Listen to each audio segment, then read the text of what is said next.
this journey with you. You're on Z101.9 FM, where business, lifestyle, and leisure meet. Let's get started.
Lifestyle, leisure, and business radio.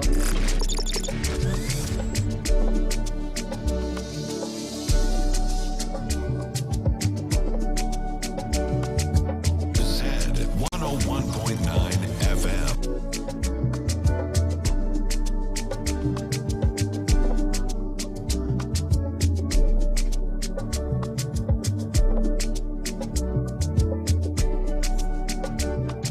Well, good morning once again. This is Business Breakfast on Zed 101.9 FM with me, Ni Trebi Hammond.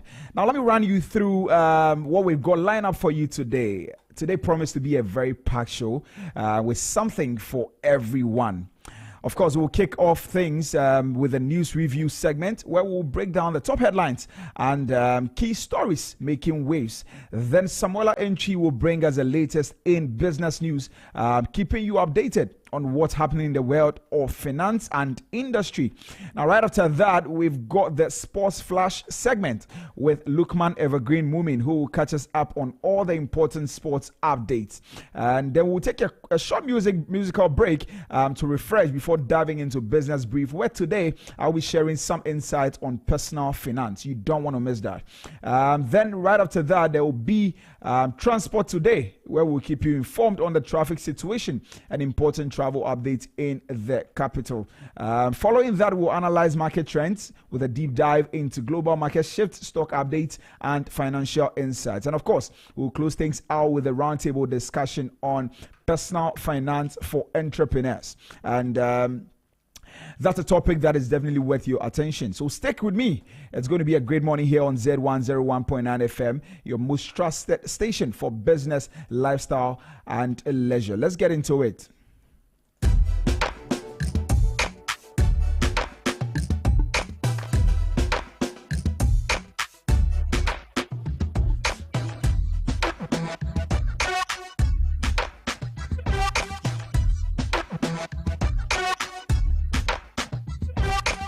Stay tuned to your lifestyle, leisure, and business radio.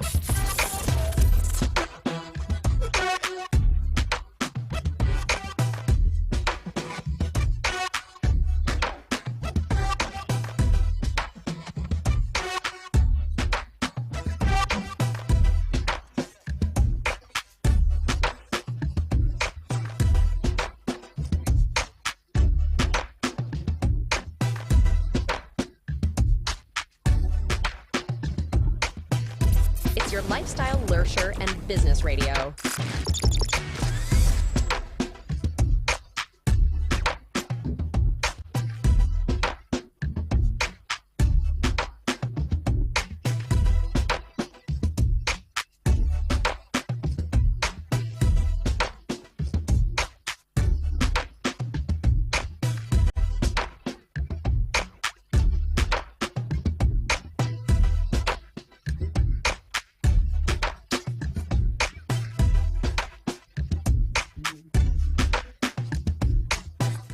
Well, it's 6:30 and it's time for a news review here on a Business Breakfast on Z101.9 FM. And today, of course, I have two gentlemen who are joining me to break down the headlines. I have in studio with me Azuri Imoro Abdullahi, a political strategist, and over the phone lines, Abel and Soliwin Amodiok. Gentlemen, good morning. Good morning. Azuri, how are you? Fine, thank you. It's good to be here. Yeah, it's always good to see you. Today is Tuesday. Right. And there's been a lot of things going on. The system is slow. So far, so good. We are just expecting. Expectations are high. Right. And we don't know the strategies of the new president, but I think a new list is out. We can only hope. People are sitting on tenterhooks to see whether. But Right. we hope for the best. Yeah. Right. Great. So let's get Abel is joining us over the phone lines. We'll bring him in very shortly. Azuri, let's start with some headlines. I have the Finder, the new Finder, Okay. and on the front page, authentic branding key to success and must be prioritized. That's declared TK Mensah. I think, did you interview him yesterday? Yeah, I interviewed him yesterday. Oh, okay, yeah. okay. I just monitored a bit, but I think Wow. he has some insight that he shared, and it's Yeah. on the front page. Enhanced safety measures at mining site. That's the chamber. Investor interest in T-bills surge. Road tolls return in tech-driven form. Wow. So that's the road minister designate. He's talking about the road tolls. Right. Yes. So on my Joy Online, Joyce Bauer Bevlolate Shemima Muslim named in Mahamad's new appointment. Also, Trump pardons 1,600 Capitol riot defendants as he signs first orders of presidency. I have the Daily Graphic on the front page of the Daily Graphic newspaper. It says 135 billion dead hung on road sector. Minister designate reveal. This is very serious. President orders probe into Obuasi mines killing. Free senior high school policy won't be cancelled. Education Minister designate Honorable Haruna Idrisu on the front page of the Daily Graphic newspaper. Also on my Joy Online, Elizabeth Ofoswajari and Ahmed Ibrahim set for vetting today. And Muslim community asks Mahama to revise appointment of NLA boss. Every SHS to cultivate farms, Agric Minister nominee. And then rising above the inspiring journey of an armless tutor. Okay, let's get into it. Abel, good morning. Good morning, Ralph. How are you? I'm doing well, by God's grace. Right. Good morning to our listeners. Yeah, good morning to every one of them. So thank you very much for joining me over the phone lines this morning. Azuri, yes. Let's start with you this morning in studio. Okay, before I go into detail, I don't know, what is the concern of the Muslim? Is it a Muslim group? Yes, the Muslim community. I see a picture of the newly appointed NLA boss. Yeah. I don't know their concern, but I think it's high time we put aside religious sentiments. It's not getting well. Okay, because the man himself, I know, is a devoted Muslim, but he's not complaining. And it's a personal decision. So I don't know why the Muslim community will be worried about this. It doesn't have anything to do with the Muslim community. It is a personal, individual decision. Right. And I know he's a Muslim, but that is his personal decision. Right. That has nothing to do with. So I think that call, we should not encourage it. We should not encourage it. And then a quick one on the front page. I think I want to talk about the vetting. Particularly, I didn't monitor much, but what I monitor was the Minister of Education, because it's passion to me. Right. Education is passion to everybody.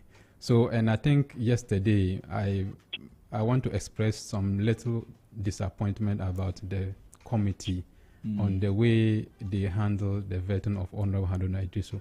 I think they didn't get the best out of him because they thought that he was a former leader of the House, minority leader, and then as per their rules, they are supposed to give them some kind of leniency because of that familiarity. Right. But I think that it was something that should not be encouraged, because I think that Honorable Haruna Idrisu is someone who doesn't talk much. He's a man of few words. Yeah. And if you don't push him, you will not get the best out of him. And I think yesterday we lost that opportunity, because I've sat here and I said that educational sector is very, very key. Right. The last time I checked, about 18 agencies under the Ministry of Education. Very, very huge. And the topical one on the front page of the Daily Graphic is about the free senior high school. Right. And the debate is still going on as to whether it will be cancelled, it will be reviewed, it will be abolished, it will be and so we needed clarity on certain key issues on the educational sector. I mean, one of the other issues is about tuition fee, free tuition for first year university or tertiary student. That is also another critical area. And I think we didn't have much insight from the minister designate, because the members of the communique didn't probe further to elicit much information about.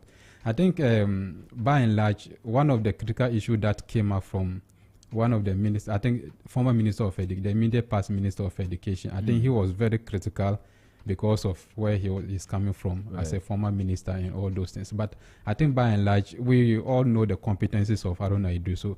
But I'm just trying to see how he will handle that ministry, because looking at where he's coming from as a former student leader, NUC's president, and how he was very critical to government, particularly when he led series of demonstrations against the Rawlings administration.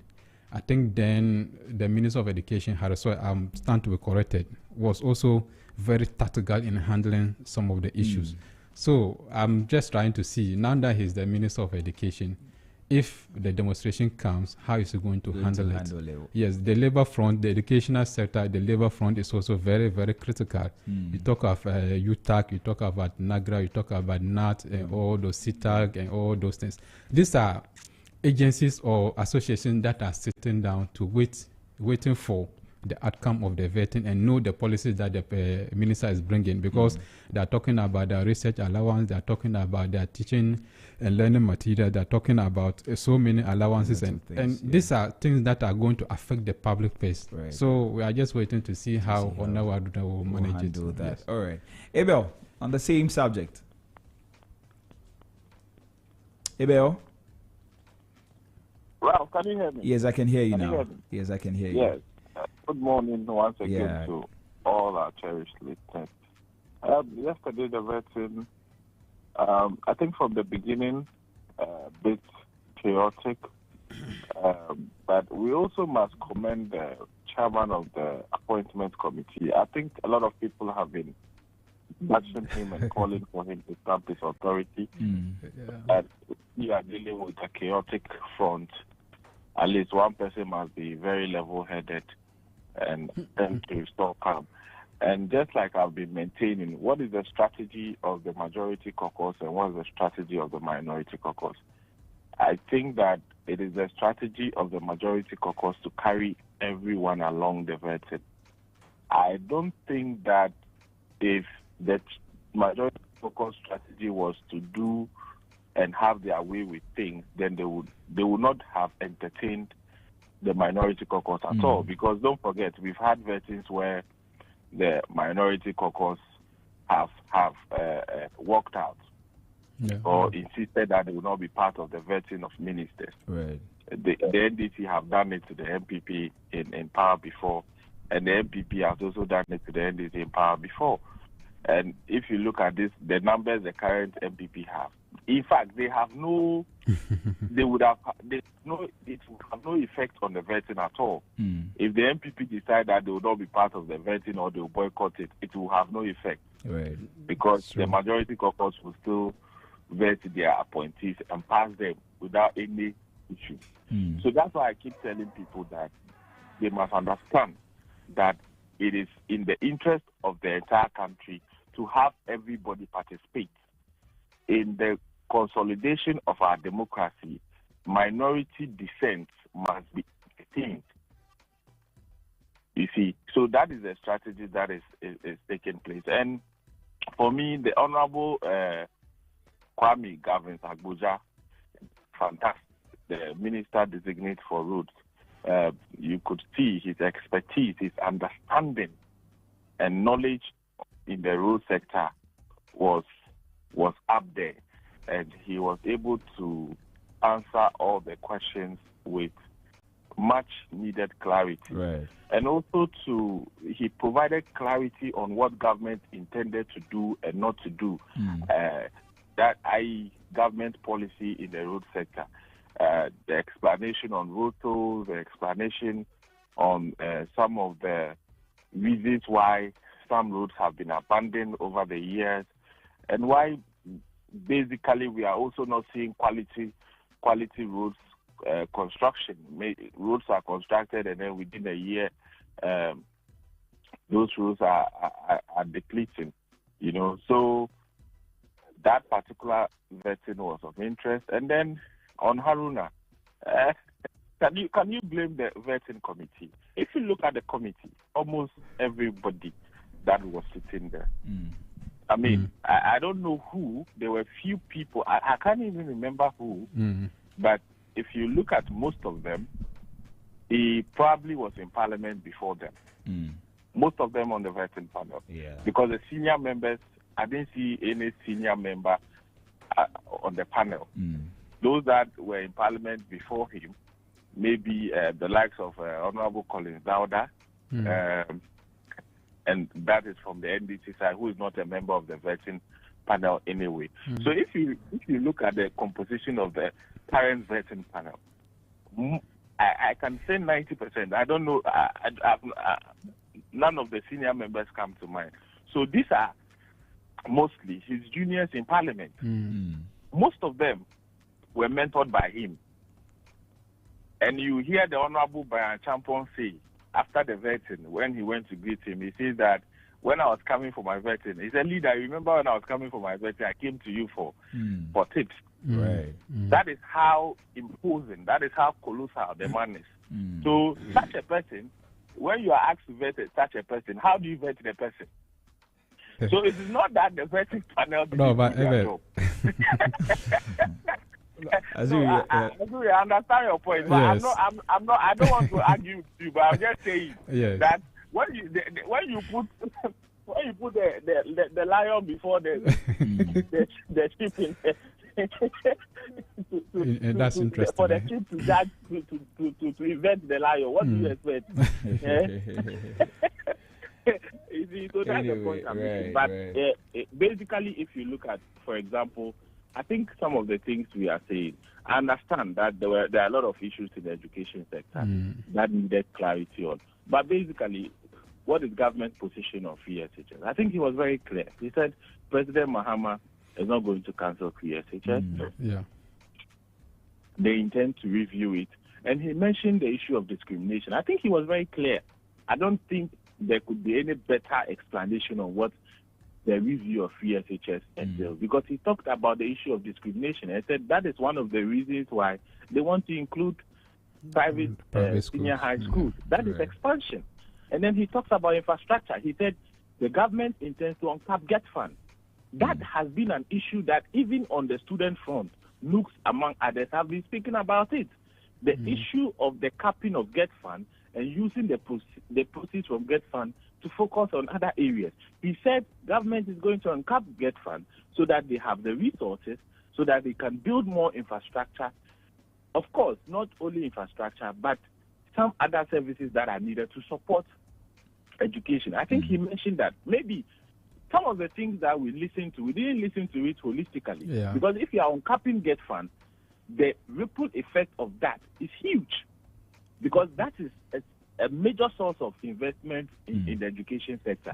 He mentioned that the president has indicated that they are going to invest heavily in education, and that he's going to work hand in hand with the finance minister.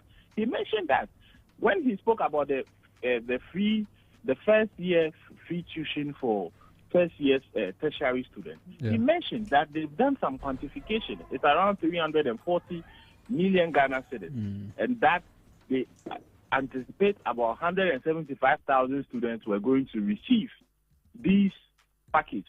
I don't know what details we want.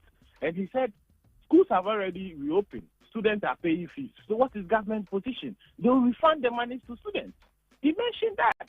He spoke about basic education and what it is.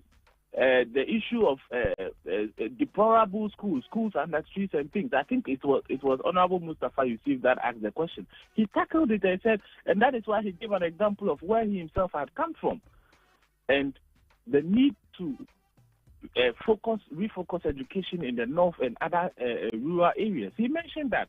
So I think that, of course, the beginning of the entire vetting, the colossal figure that he is, the way almost all the members on the panel, the chairman is even his student, in politics. So all of them, the way they admired him and they spoke about him, maybe if you didn't watch the transition from there to critical issues that were raised, then you will miss the point. And don't forget, he was Minister for Employment and Labor Relations. So he's dealt with the organized labor and unions before. And he mentioned an example where when he was minister, JUSAC went on strike. I don't know, Ralph, if you remember that particular issue, where he had to ask the finance minister, do you know the effect of JUSAC on strike? Right. Because human rights violation, if somebody cannot secure bail, the person's human rights is being trampled upon. And what he did, among others. So I think that it is the public service that he has offered, his track record, his experience in public service itself, that gave some of the members the assurance that what questions can you ask? Because the person has seen it all, from Ministry of Trade to Ministry of Employment and Labor Relations to other ministries, and having worked in government for several years, the experience and the need, and he's been in parliament with them. Sometimes we don't understand why when the vetting panel says that they are giving certain privileges to their leaders, right. because they've been in parliament with him for over 16 years. He speaks on issues they know, and the hand that bears them records. Do you understand me? Right. That what question are you going to ask that he has not already said in the chamber? Right. And the hazard is a public record. So in anything that they want to say, they know his position on most of the issues. So when you go to the vetting, it's like you are asking him and he will be rehashing them again before the people of Ghana. Of course, that is what people wanted to hear. And maybe in future conversations can be had where vetting can go. Because Minister for Education, if the normal vetting should go on where everybody is allowed to ask at least 3 questions and all that, it can take like a whole day. Right. And maybe if that is what the people of Ghana want, in future it can be considered and we can have a full vetting. But I'm saying anyways, it's going to end in the same way, you know. All right. Anyway, okay. Yes. Let's move on a bit. Let's talk about the. I yes, call him the within- professor of within- food and agriculture. Yeah. Okay, maybe your take on 1 minute. Then I come to Yes. In 1 minute. I mean, we can't leave food and agriculture out. And also, I mean, his deep knowledge in that area, and he's been minister for Brong-Ahafo region, then Brong-Ahafo region, now split into 3 regions and Ashanti region before. And when you read and you listen to people, I'm told when he was Ashanti regional minister, the Otumfuo didn't want him to leave. You know, talks of his credentials and his people management and his understanding of leadership and the experience he brings to the ministry. Yeah. I mean, yesterday there was a point where the minority leader said, he said we know that this is your area. Yes. You know, yeah. So I think that let's see. It's early days yet, but the excitement that we are getting from people in Agric who have been working with him, and they know his passion for the ministry. And yesterday he brought that to bear: his passion, his knowledge, his experience, and then his working relationship. Yeah. In fact, with almost all the agencies within the ministry. And that is also what happens when you get people from Parliament. Because in Parliament, when they are members of the committees, the subcommittees that are in charge of those sectors, they get to work with almost all the agencies. And if you are a keen learner and you go to Parliament, you can quickly become a very knowledgeable person in any sector that you are put into. And that is what we saw. And his vetting for me was very exhilarating. And he's one of the people that we must look forward to, especially in this administration. Right. And of course, because if the economy is going to work, then you must have a very strong agricultural sector. Right. And so I wish him all the best. Yeah, we can only do that. Yeah, All I right, think Eric Opoku, very fantastic Yeah. one. I mean, at a point, he was being considered as a running mate because of his competencies. But with going to the agri sector, I think he's the perfect man for the job. If you look at the strategy of the NDC, during the launch of their manifesto, they actually designated some individuals spokesperson for some specific. And Eric Opoku was in charge of agri. So I'm not surprised that and that was the first thing that was happening since NDC started launching their manifesto. Wow. So anytime at all the media want to speak or get issues on the agri, he's a very person. And then, yes, so I think it's very, very fantastic. He's man, on top of issues. Yes. Yeah. So I was saying that we should move a bit to the appointment. Actually, it came today, not yesterday. It came today around 2 a.m. or so. So I don't have any issue with the appointment. So far, the list, the names, they are very, very fantastic people. They have all the competencies. But my worry and a bit skepticism about Bevlo Lati, and he's going to the Sahel as envoy. Yeah. Yeah, so that is a bit worrying for me personally. I mean, that is my personal opinion because why though? Because of the security issues that we are looking at. Okay, are we recognizing Sahel as a state?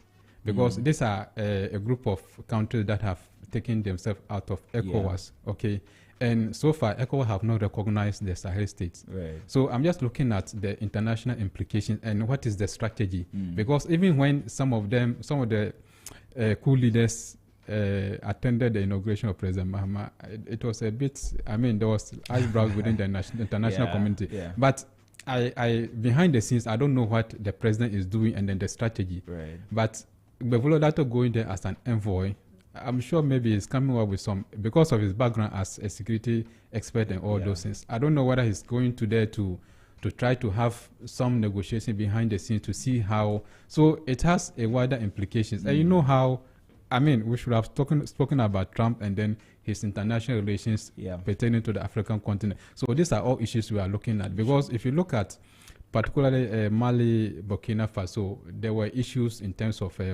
international relation and our relation with them because of some utterances that was made in the past. Right. So I don't know why we are still trying to get them back onto ECOWAS or not. So, I mean, Ghana, we stand at the middle, either left or right, we're at the middle. Right. Yes. Yeah, but among the issues that have come up prior to these appointments, people were tipping Madame Joyce Barr for Foreign Affairs Ministry.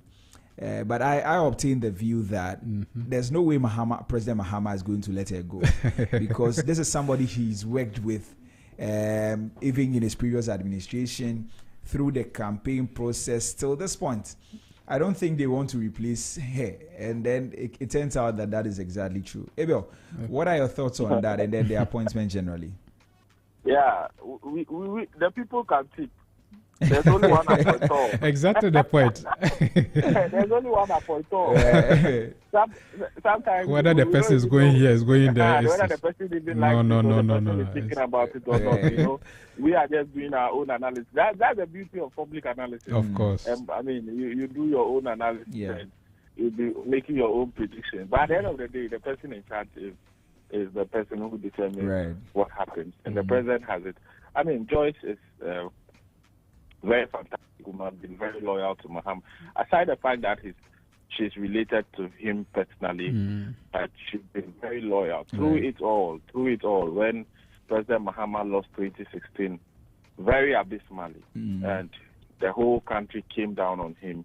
There are few people who stood with President Mahama. There are few people who can tell us how those moments felt like. And one person is Joyce, who. And then not Joyce alone. I mean, Standogbe also bet.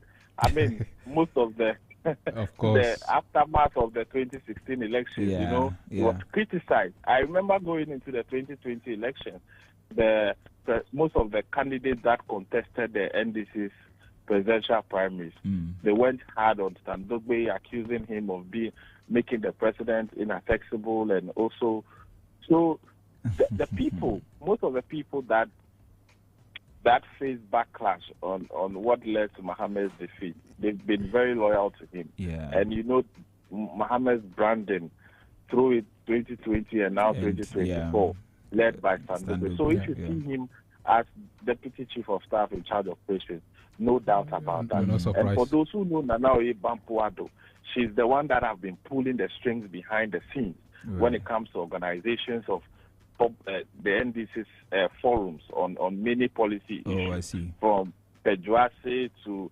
wherever, almost all the policy issues that she's the one that have been pulling the strings and bringing the experts and people together to discuss and shape all that. So to see her also the Deputy Chief of Staff in charge of administration, then Minister, I don't know whether she's happy as a Deputy Chief of Staff, but so she's also a great.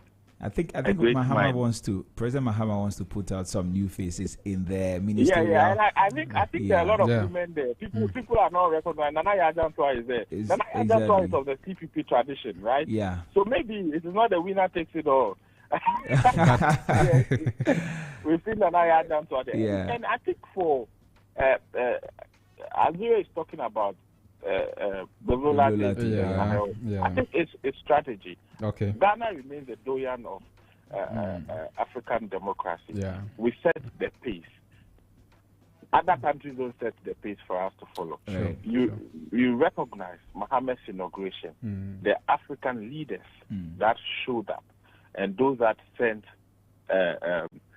representatives. Delegations. Yeah. It was an indication of Ghana's standing within the African struggle. So if there is issue on the West African front, there's no other country that can confront that issue than Ghana.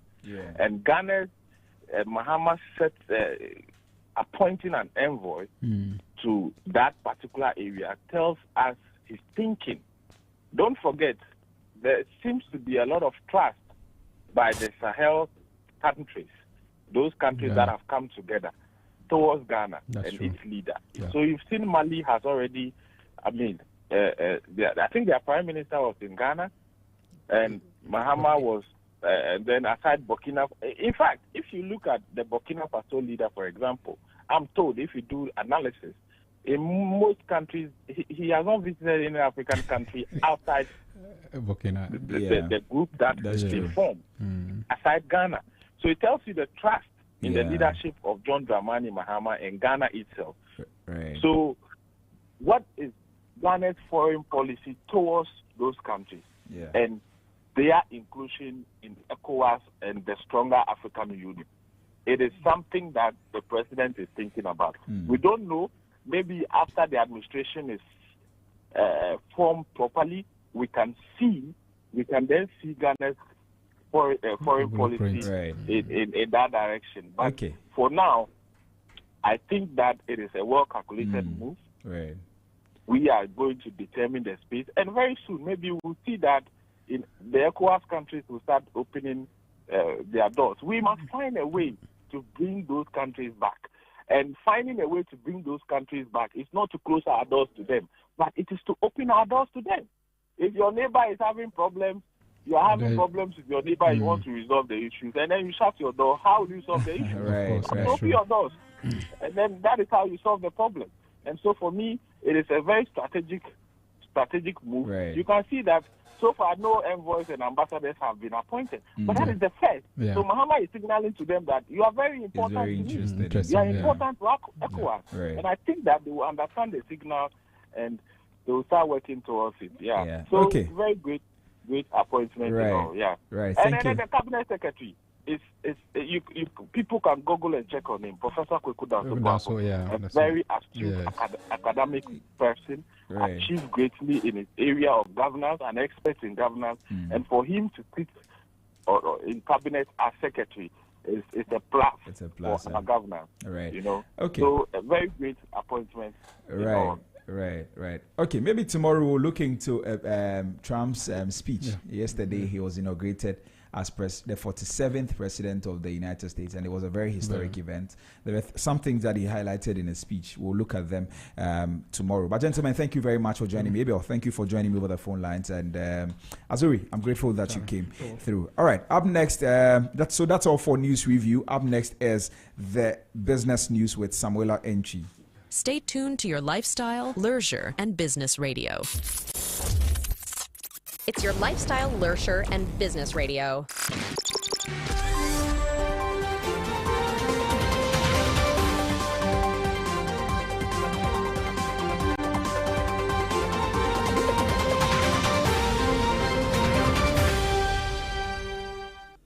Hello and welcome to the business news segment on Business Breakfast on Zed. Coming up, Agriculture Minister nominee outlines vision for food security and industrial growth. On the international scene, Trump unveils plan to combat inflation, achieve energy independence in inaugural address. I am Samuela Enchi. Let's settle in for the details. The Minister of Agriculture designate, Mr. Eric Opoku, has outlined an ambitious plan to transform Ghana's agricultural sector during his vetting before Parliament. His submissions focused on achieving food self-sufficiency, strengthening ties between agriculture and industry, and improving access to credit for farmers through innovative programs.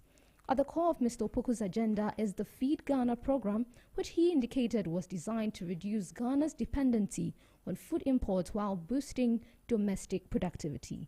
Under the Feed Ghana program, we want to drive this nation towards food sufficiency. And then we have also provided for another program called Feed the Industry.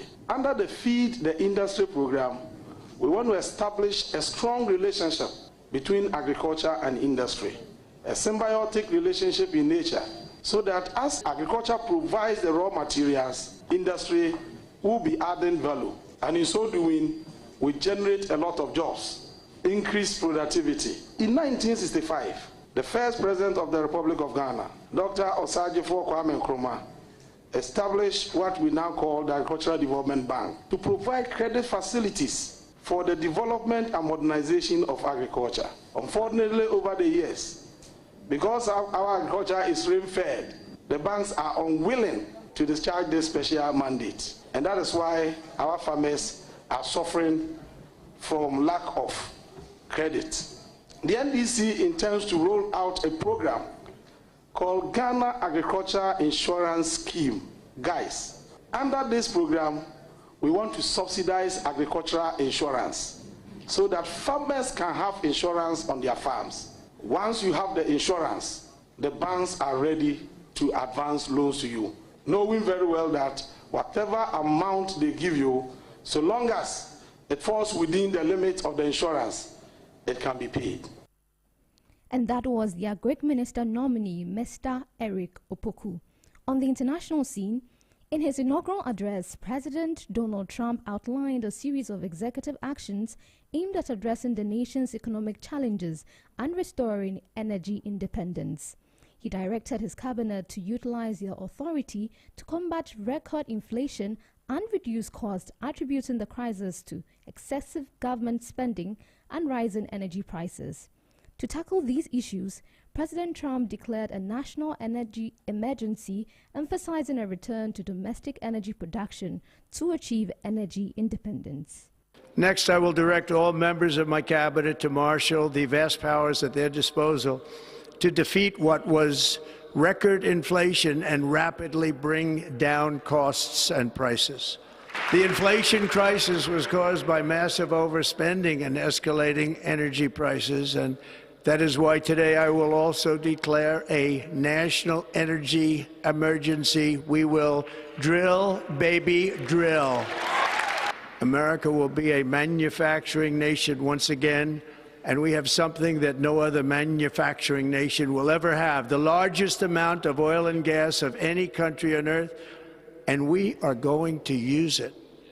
We will bring prices down, fill our strategic reserves up again right to the top, and export American energy all over the world.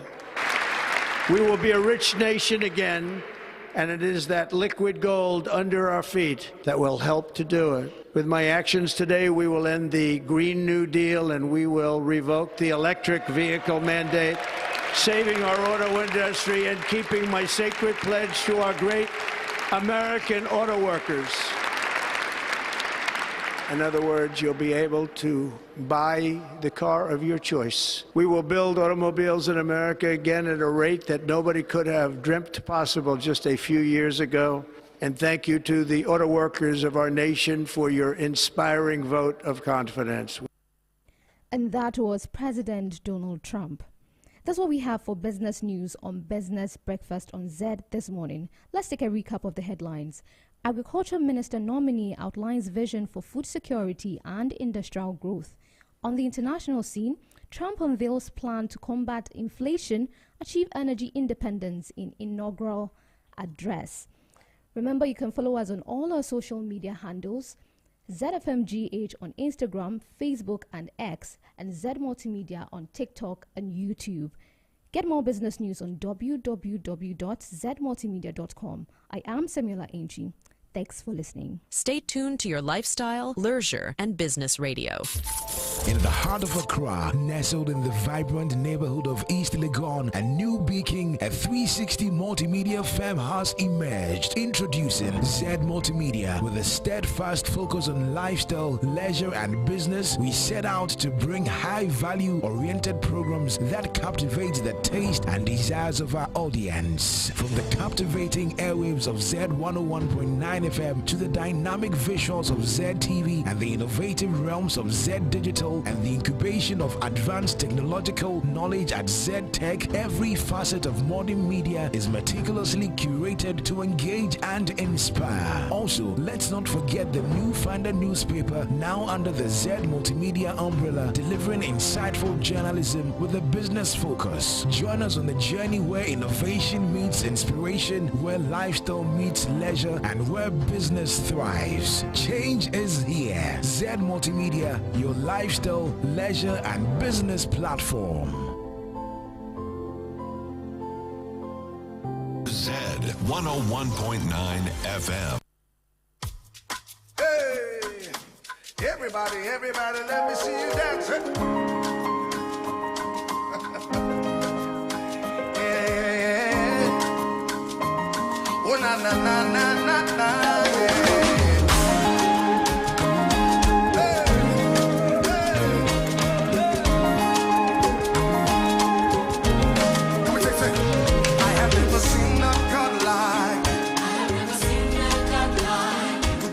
That no one else can. There's nothing in this world too hard for. With you, Lord, everything is possible. Can I sing it one more time? Sing. I have never seen a God like it. Who do the things that no one else can. There's nothing in this world too hard for. Everything is possible. Everybody help me sing. What's up? Yeah, wow, wow. Yeah, wow, wow. Papa, give me one. Yeah, dancing. Yeah, dancing. Oh, we are on sale. Oh, we are on sale. You deserve the praise. You are great, Jehovah. Oh, we are on sale. Oh, we are on sale.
The stage is set for something special. It is time to go racing. Garnacho! Oh wow! Oh wow! The blind change with no regard for human life. You couldn't write a script like this. Here's Metzer. This is positive. Williams. Kudus! The Korean joy did not last for long. Oh my gosh, Kudus. Step back for Partey. Oh yes! Oh yes, Thomas Partey!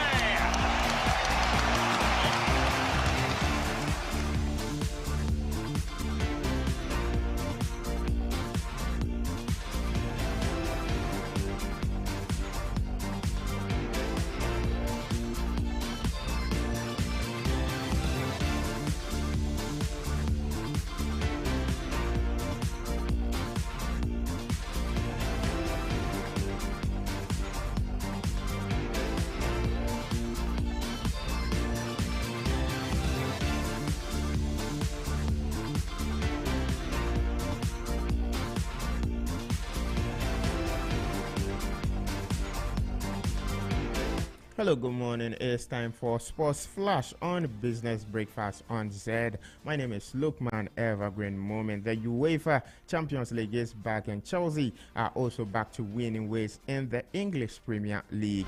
Now, Jack Sinner is on course to defending his Australian Open title. And of course, there are results from the NBA games that were played last night.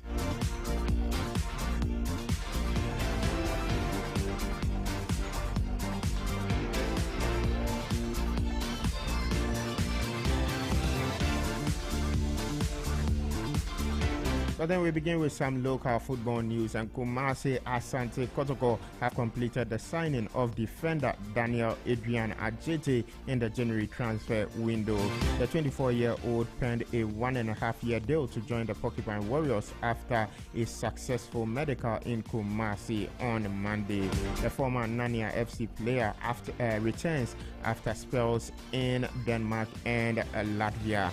Now, former Simba FC defender Kwesi Asante is nearing a switch to Ghanaian powerhouse Kumasi Asante Kotoko with 48 hours to the closure of the transfer window. The Porcupine Warriors are keen to add the hugely experienced defender to their stock as they continue to put together a solid team. Meanwhile, Accra House of Folk head coach Abubakar Ouattara has expressed disappointment after his side drew goalless with FC Samatex. Samatex coach Christopher Ennin is pleased with his team's fair draw against the Ghanaian Giants, admitting his players missed several chances. He also praised their performance against Accra House of Folk. Not really. You could count the chances we got and the chances they got. We were more on attack. But unfortunately, in football, that's how it is. It's draw, lose, or win. So, since being my first game, we'll go to the blackboard, do something to bounce back early as possible. Really, since being my first game, I will really appreciate the boys. They did a very great job. We work according to plan. Unfortunately, we couldn't get a goal. So, don't forget, we still have a return game in Accra. So, anything can happen. He was recovering from a slight injury when he came from the national team. So, we have to manage him for the games. Well, that was FC Samatex coach Christopher Ennin reacting to that draw with Accra House of Folk. So in 5 matches, Accra House of Folk have been unable to beat FC Samatex. Now to Ghanaian players abroad, and former Ghana Youth International Moses Oja has finally become a citizen of Italy after over a decade of plying his trade in the European nation. The 28-year-old received his citizenship during a brief ceremony in Italy and now holds the country's passport. OJ fondly remembered for his role at the FIFA U20 World Cup in 2013 as Ghana finished third, arrived in Italy in 2014. He started his career with Catania, and after 11 years, he now plays for US Pianese in the Italian Serie C. In England, Thomas Partey has expressed his willingness to play in any position for Arsenal despite his preference for midfield. Now, Partey shared his thoughts after featuring as a right fullback in Arsenal's 2-2 draw against Aston Villa over the weekend. The Ghanaian has been criticized for having a role in the goals that were scored by Aston Villa. Leicester City supporters have expressed excitement on social media after a video surfaced showing injured winger Fatau Ishaku making strides in his rehabilitation. The 20-year-old has been sidelined since November after sustaining an injury during Ghana's AFCON qualifier against Angola in Luanda. And to one results from the English Premier League, a dominant second half display helped Chelsea beat Wolverhampton Wanderers to end their 5-game winless run in the Premier League and move into the top 4. Goals from Tosin Adarabioyo, Marco Kurela and Noni Madueke was enough for the Blues to secure a 3-1 win. And tonight there will be games in the UEFA Champions League. AS Monaco welcomes Aston Villa to the Stade Louis II. Storm Grass will travel to Italy to face Atalanta. Atletico Madrid will host Bayer Leverkusen with Barcelona engaging Benfica.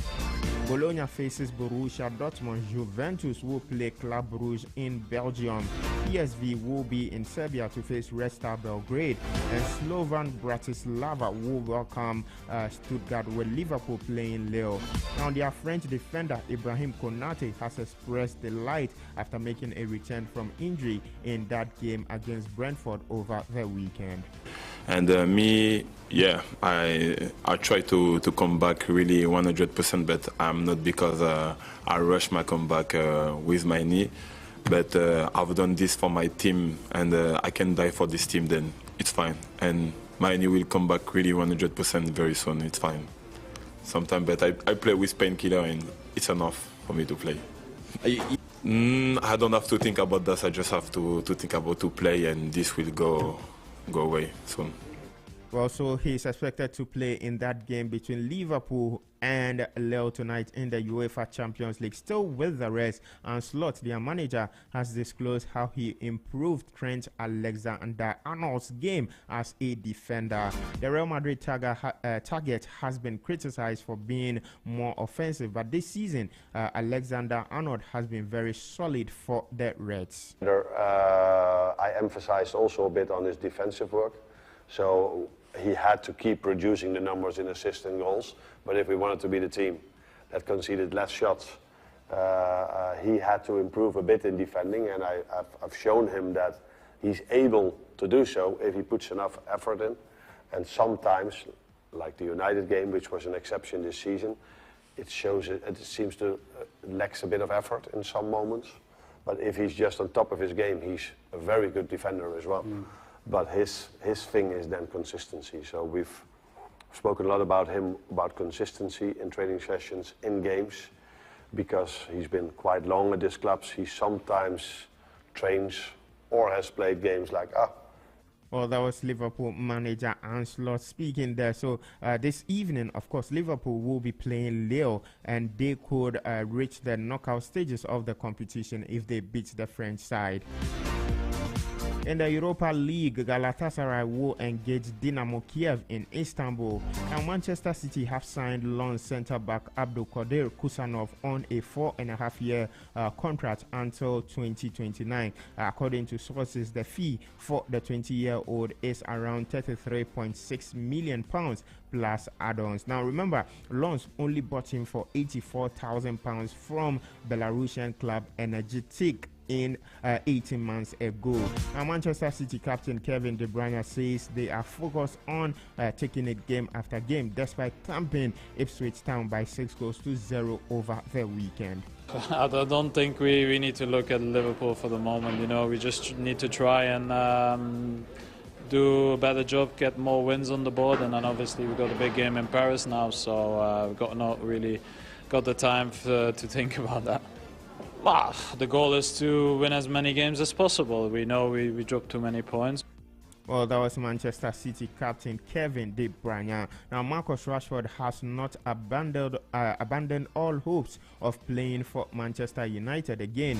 Now, Rashford has not featured for United since being substituted in the Europa League victory over Victoria Pleasant on December 12th, after which his training performances were called into question by head coach Ruben Amorim. Now, Chelsea are set to sign French defender Mamadou Sarr from partner club Strasbourg. The £11.9 million deal for the 19-year-old central defender, who has played just 14 times for Strasbourg this season, is with a view for him to join the club in the summer. Now, Nottingham Forest centre-back Murillo has agreed in principle a new 4-year contract, which will keep him at the club until 2029. The 22-year-old joined Forest from Brazilian club Corinthians in August 2023 on a 5-year deal for a reported fee of £15 million. And in tennis, defending champion Yannick Sinner came through a tough physical battle against Holger Rune to reach the Australian Open quarterfinals. The world number 1 prevailed to win 6-3, 3-6, 6-3, 6-2 against the Dane.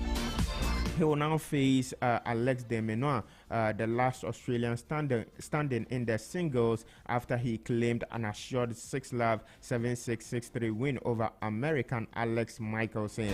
Elsewhere, fellow Italian Lorenzo Senogo beat American qualifier Liana Turner 6-3, 6-2, 3-6, 6-1 to reach his first Grand Slam quarterfinals. And in the NBA, the Houston Rockets lost at home to the Detroit Pistons. The Minnesota Timberwolves lost to Memphis Grizzlies, and the New York Knicks returned to winning ways with a 119-110 victory over the Atlanta Hawks. The Cleveland Cavaliers defeated the Phoenix Suns, with the Golden State Warriors losing to the Boston Celtics. This early morning, there were wins for the New Orleans Pelicans and the Chicago Bulls. That will be all for sports this morning. My name is Lukman Evergreen Moomin. Business Breakfast on Zed continues.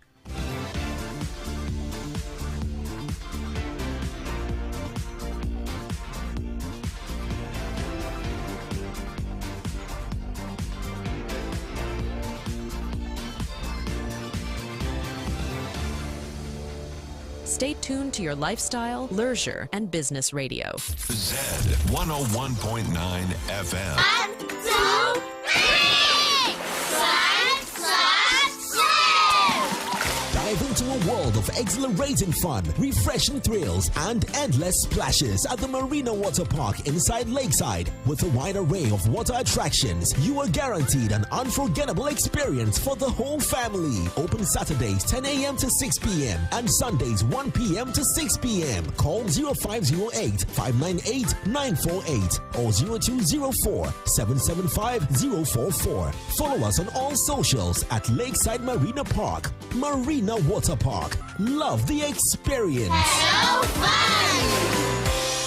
You're tuned in to Zed 101.9 FM. Your lifestyle, leisure, and business radio.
We just wrapped up the business news, and I'm sure you're enjoying the music in the background. That is Obapa Christie, and she calls that one the glory.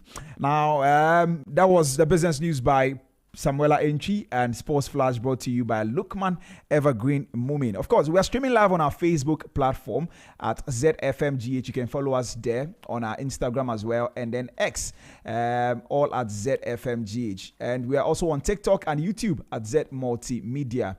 And you can visit www.zmultimedia.com and read some news updates that we put out there. Now, coming up next is Business Brief, where I'll be sharing some valuable insights on leveraging some key business strategies to elevate your brand. Stay tuned.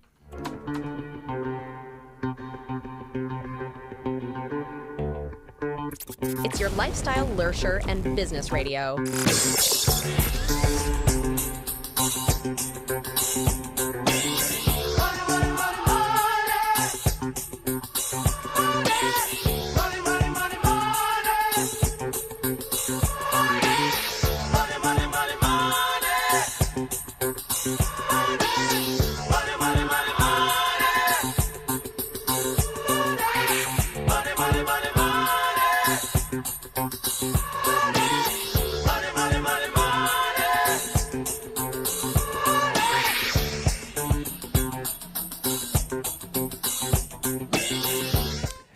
Well, one more time, this is Business Breakfast on Zed 101.9 FM, and it's time for Business Brief.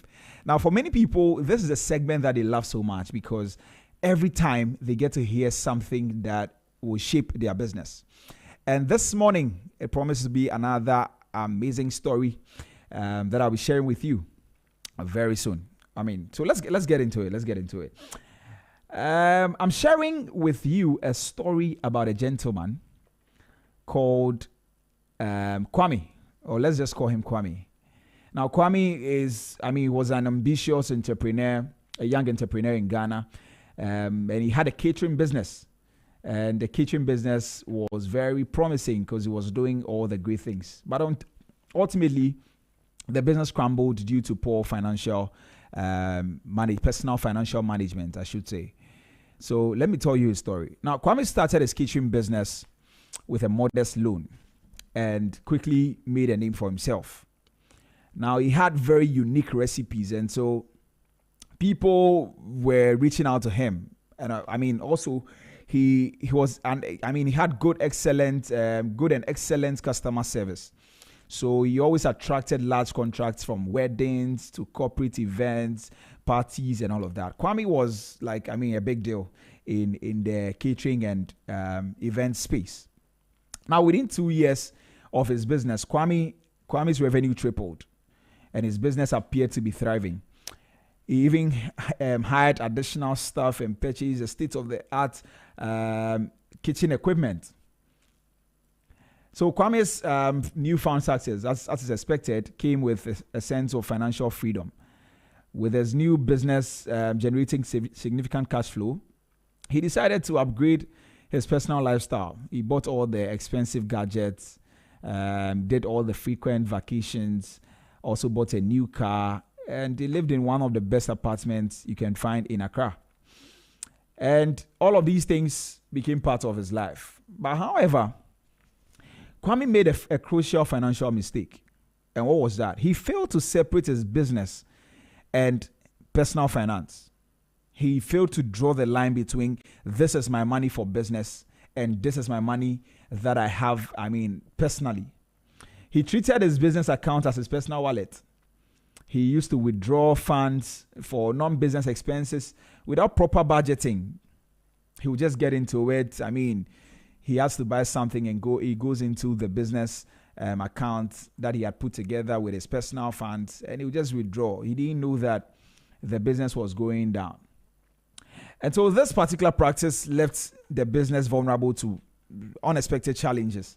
For example, when one day his industrial oven broke down, Kwame had no emergency fund to replace it. So he resorted to a high interest loan, thinking he could quickly repay it because the business was booming at the time. But unfortunately, other unforeseen expenses soon followed, which included delayed payments from clients, and rising operational costs due to inflation. And all of these things affected his business. Now, Kwame's financial mismanagement had to, spiral further. And without proper accounting, he lost track of his cash flow and incurred a lot of debts. Now, eventually, he could no longer pay his suppliers or staff on time. Now, word spread across the length and breadth of, the country. And then his clients began to lose trust in his business reliability. Now, so by the third year of his business, Kwame's business was in shambles.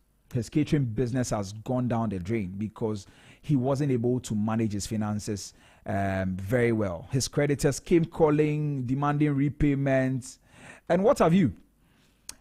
So he was unable to secure new contracts or loans, and he had to shut down his business. Now, even worse, Kwame's personal assets, the things that he had acquired personally, which he had linked to the business loans, were seized because he used some of his properties as collateral, and he lost all of that by the time, he realized. Now, what are the key takeaways from Kwame's story? What do we learn from Kwame's story? One of the things is that you need to separate business and personal finances. As an entrepreneur, always maintain distinct accounts. Have two different accounts and budgets for your business and your personal life. Don't treat them as one.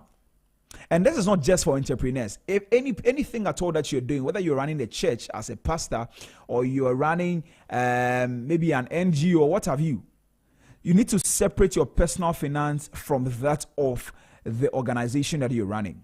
Because if you don't take care, over the period of time, you will end up like Kwame.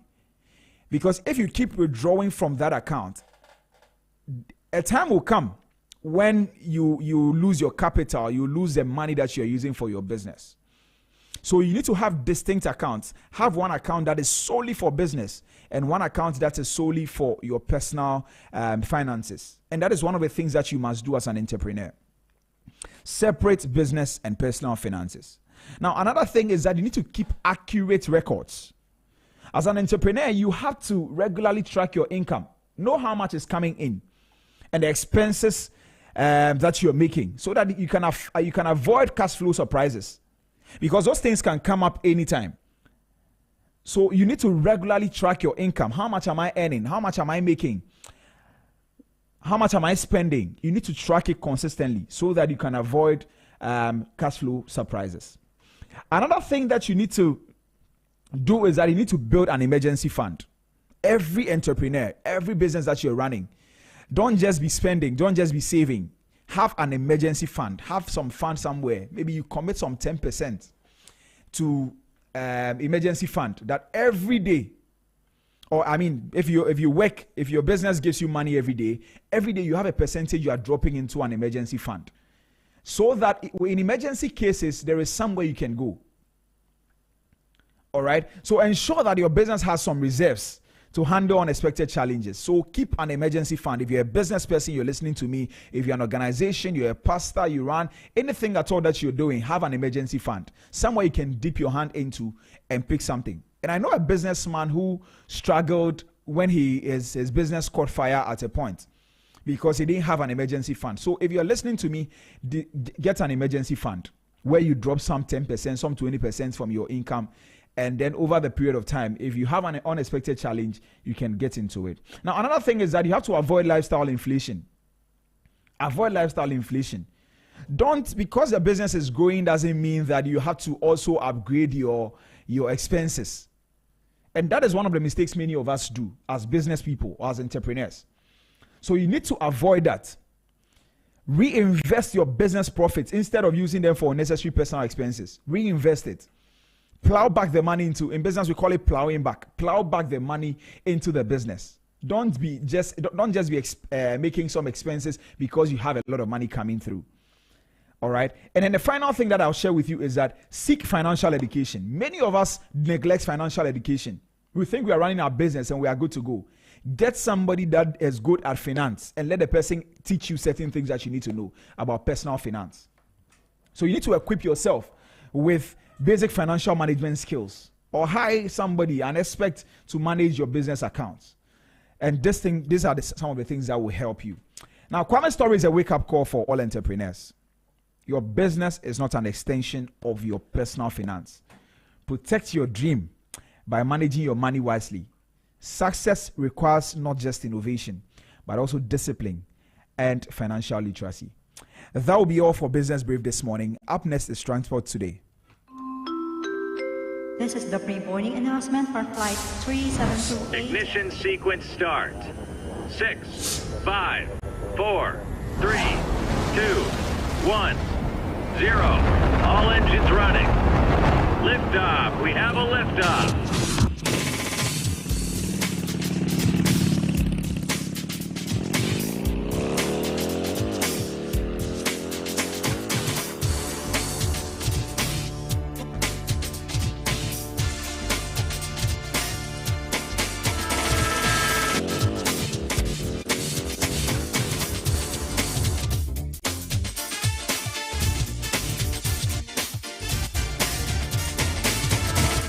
Well, this is still Business Breakfast on Zed 101.9 FM, and that was Business Brief, where I got to share some valuable insights on how you can manage your personal finance. Now, we're going to have a conversation really when we get into the roundtable discussion at about 8:30 a.m. You don't want to miss that one. We're going to talk deeper into some of the things that I shared. But now it's time for Transport Today, where we will be sharing with you some traffic insights, some things that you need to know about the traffic situation on some major routes, and then we also talk a bit about the flight schedules for today in the capital and in the country basically.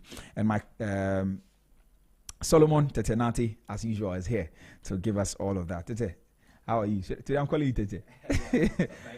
Yeah, I'm calling you Tete. Surprising. How is it surprising? But Tete is actually the firstborn, right? So you are firstborn. No, second. Yeah. Oh, so Tete second is male first. born. Yeah. Right, second. Okay. Anyway, you're welcome. Thank you. Tell us what's happening. All right, so I'm taking you through flight schedules for today, and today I'm starting with African World Airlines. First flight takes off from Accra to Kumasi. It takes off at 6:20 a.m.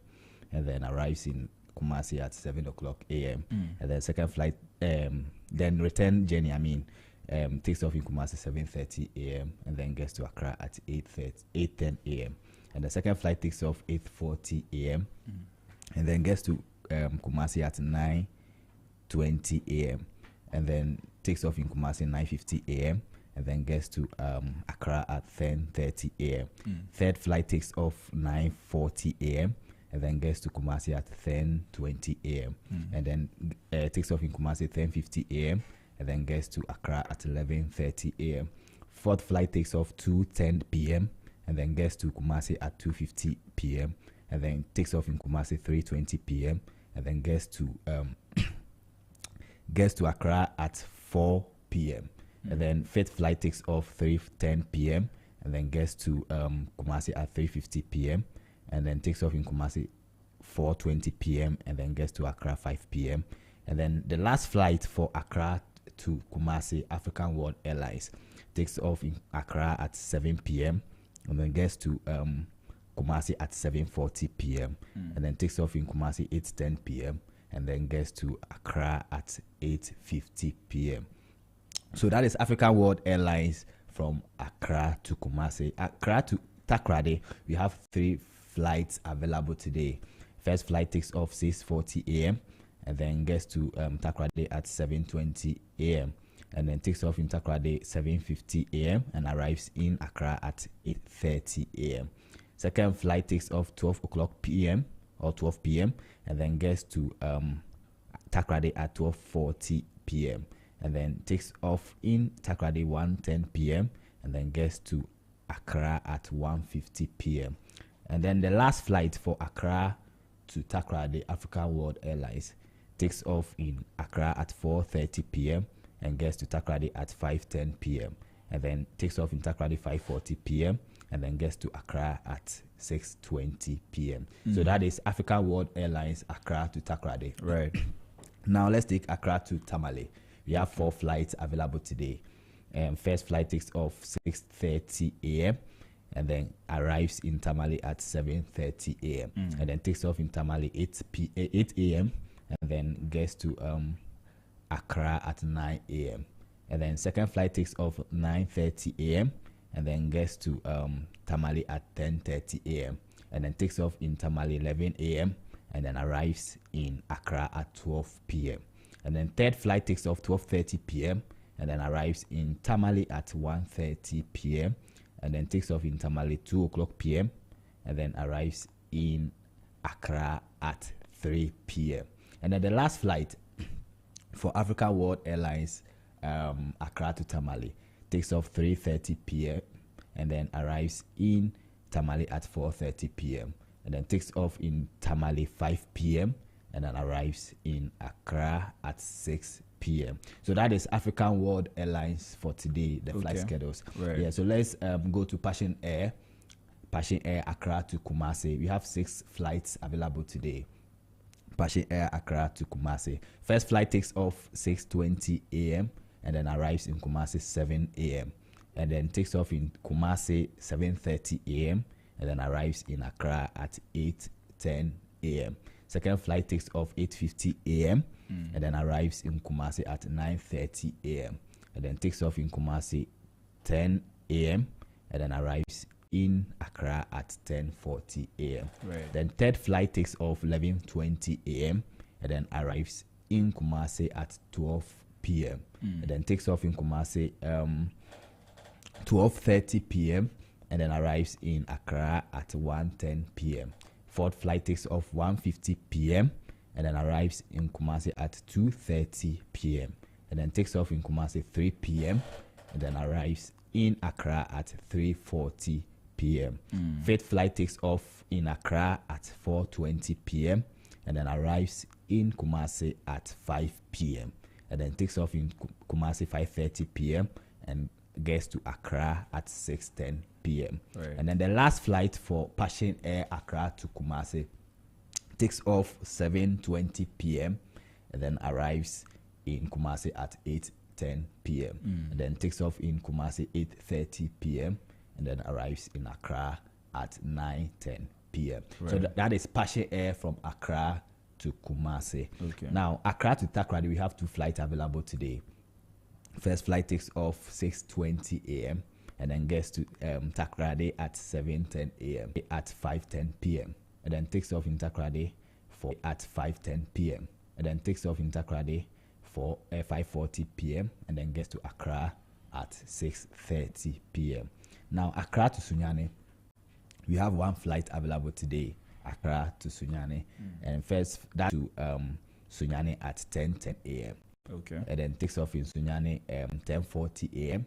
and then gets to Accra at 11:40 a.m. And today we don't have any flights going to Wa, so there's no available flights going to Wa at the moment or for today. Right. Yeah. So the last flight I'll take you through is Accra to Tamale. Okay. We have 3 flights available today, and then the first flight takes off 6 a.m. and then gets to Tamale at 7:20 a.m. Then takes off in Tamale at 7:50 a.m.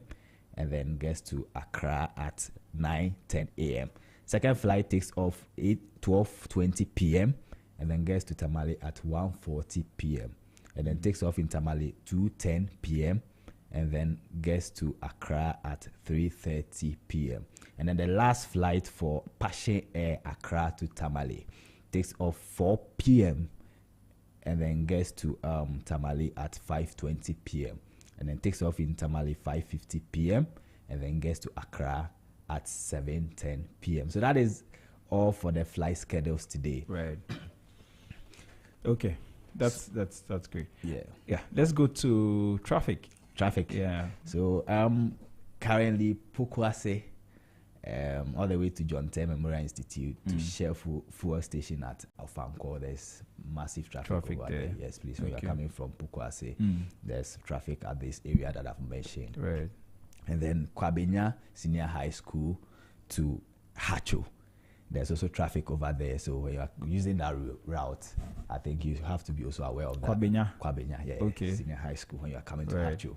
there's traffic over there. Oh, okay. Yeah, and also German. When you're coming from Kaswa, the Kaswa route, yeah, you know, German to McCarthy Hill to all the way to Malam Junction. There's also massive traffic, but amazingly, there's no traffic at West Hills Mall today. Yes, that's very interesting. Yes, very interesting. So yeah, that's so. Do you get to the German before you get to West Hills? Yes. Oh, okay. No. If you're After if you're coming from Kaswa, yeah, you get to West Hills before German. I don't know those areas though. Oh, okay. Okay. So from West Hills, there's no traffic. No traffic. So but when you get to German, yes, okay, that's where the traffic starts. Is it German or German? I don't know. German. So okay, that's Kaswa route, and then let's look at from Dodua coming to Adenta. Okay. When you get to Adenta Frafraha, there's traffic there, right? So we need to take care of, or you need to take note of that. And then Legon to Accra Mall. Legon to Accra Mall. There's traffic over there. And then Ring Road, Sankara, to Circle. Right. That's strange. Yes, there's traffic over there. When they want to take the curve towards they want to take the runabout to Flagstaff. That place, because there's a go slow there, and I think that's why there's a lot of traffic there. That's true. That's very true. So we need to also take note of that. And then Teshi Nungwa Road. Right. When you're coming from Teshi to Nungwa, there's traffic, especially at Nungwa Beach Drive. Yes, I think you have to find out the alternative route for that. Yes, we need to find out the alternative route for all these people. Give us that update. Yes, please. So that's what is happening in town in terms of traffic. All right. And then let me take you through some news. Yes, please. Sure. So cut the Pacific Airbus. Okay, returns to Boston after cabin fills with smoke. So this airline took off from Boston Logan International Airport, and then they realized that there is a smoke in the plane. Wow. So it has to find emergency landing. And fortunately for us, it was able to land without any injuries. Wow. So that's what is happening. And then Boston will soon have its own very large Centurion Lodge. So this is to entertain their travelers at the airport. So it's going to be ready by 2027. So that is good news for people that are using Boston. You'll be soon be using it. Exactly. so that's the news in the aviation sector. Good news for all of us. We'll be using that. Okay, is that all? Yes. All right. Thank you very much, Solu, for today I say I'm calling you Tete. Thank you very much, Tete, for coming. Thank you. And thank you for all the updates in that regard. So this is still Business Breakfast on Zed 101.9 FM with me, Trebi Hammond. And we will go into a conversation when we come. We're going to talk market trends. But for now, enjoy this spot of music. We'll be right back. Stay tuned to your lifestyle, leisure, and business radio.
Trebi Hammond. Now, I just have something for you. Now, Ghana's biggest water park is now here, and it is called the Marina Water Park.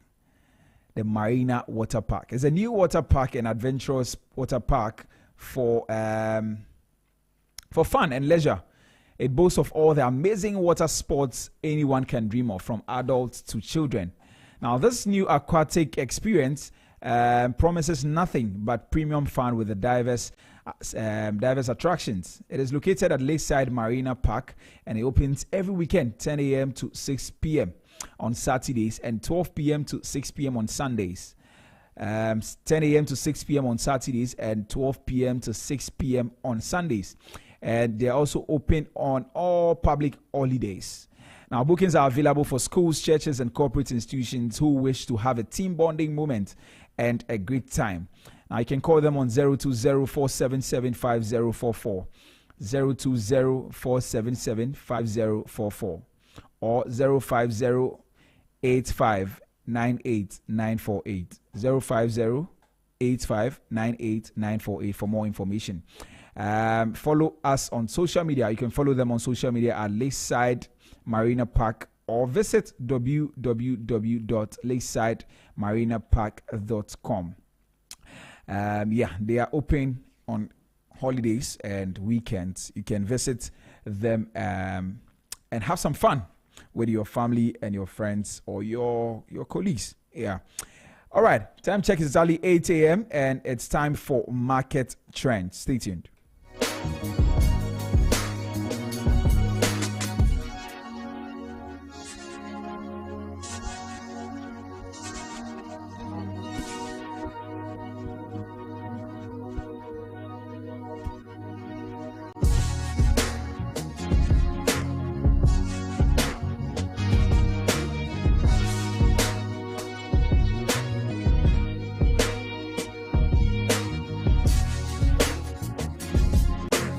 Stay tuned to your lifestyle. Well, time for market trends, and Emmanuel Boateng, as usual, is joining us over the phone lines today so that we can have this conversation. And market trends is where we break down some of the trends in the market, whether globally and locally.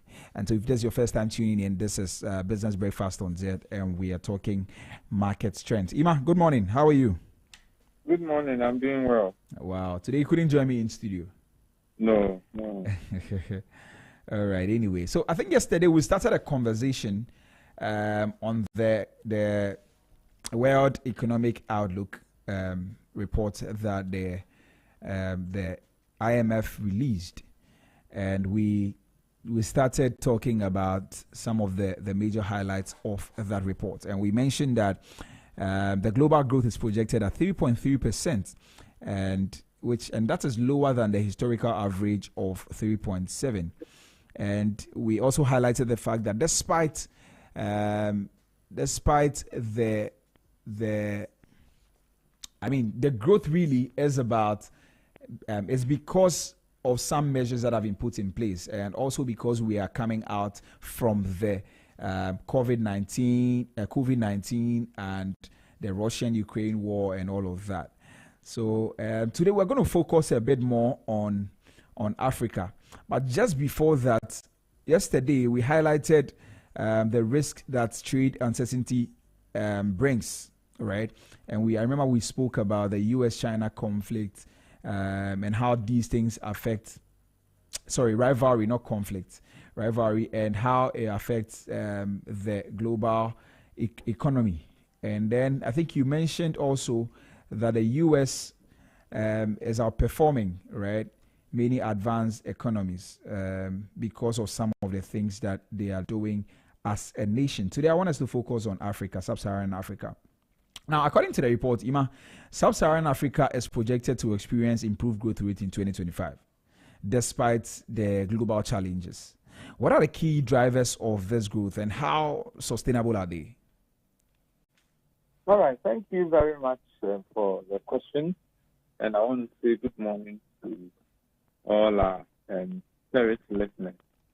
It's always great to have everyone and to speak to the broader majority of Ghanaians on issues bordering around business and the economy and how the global market is faring.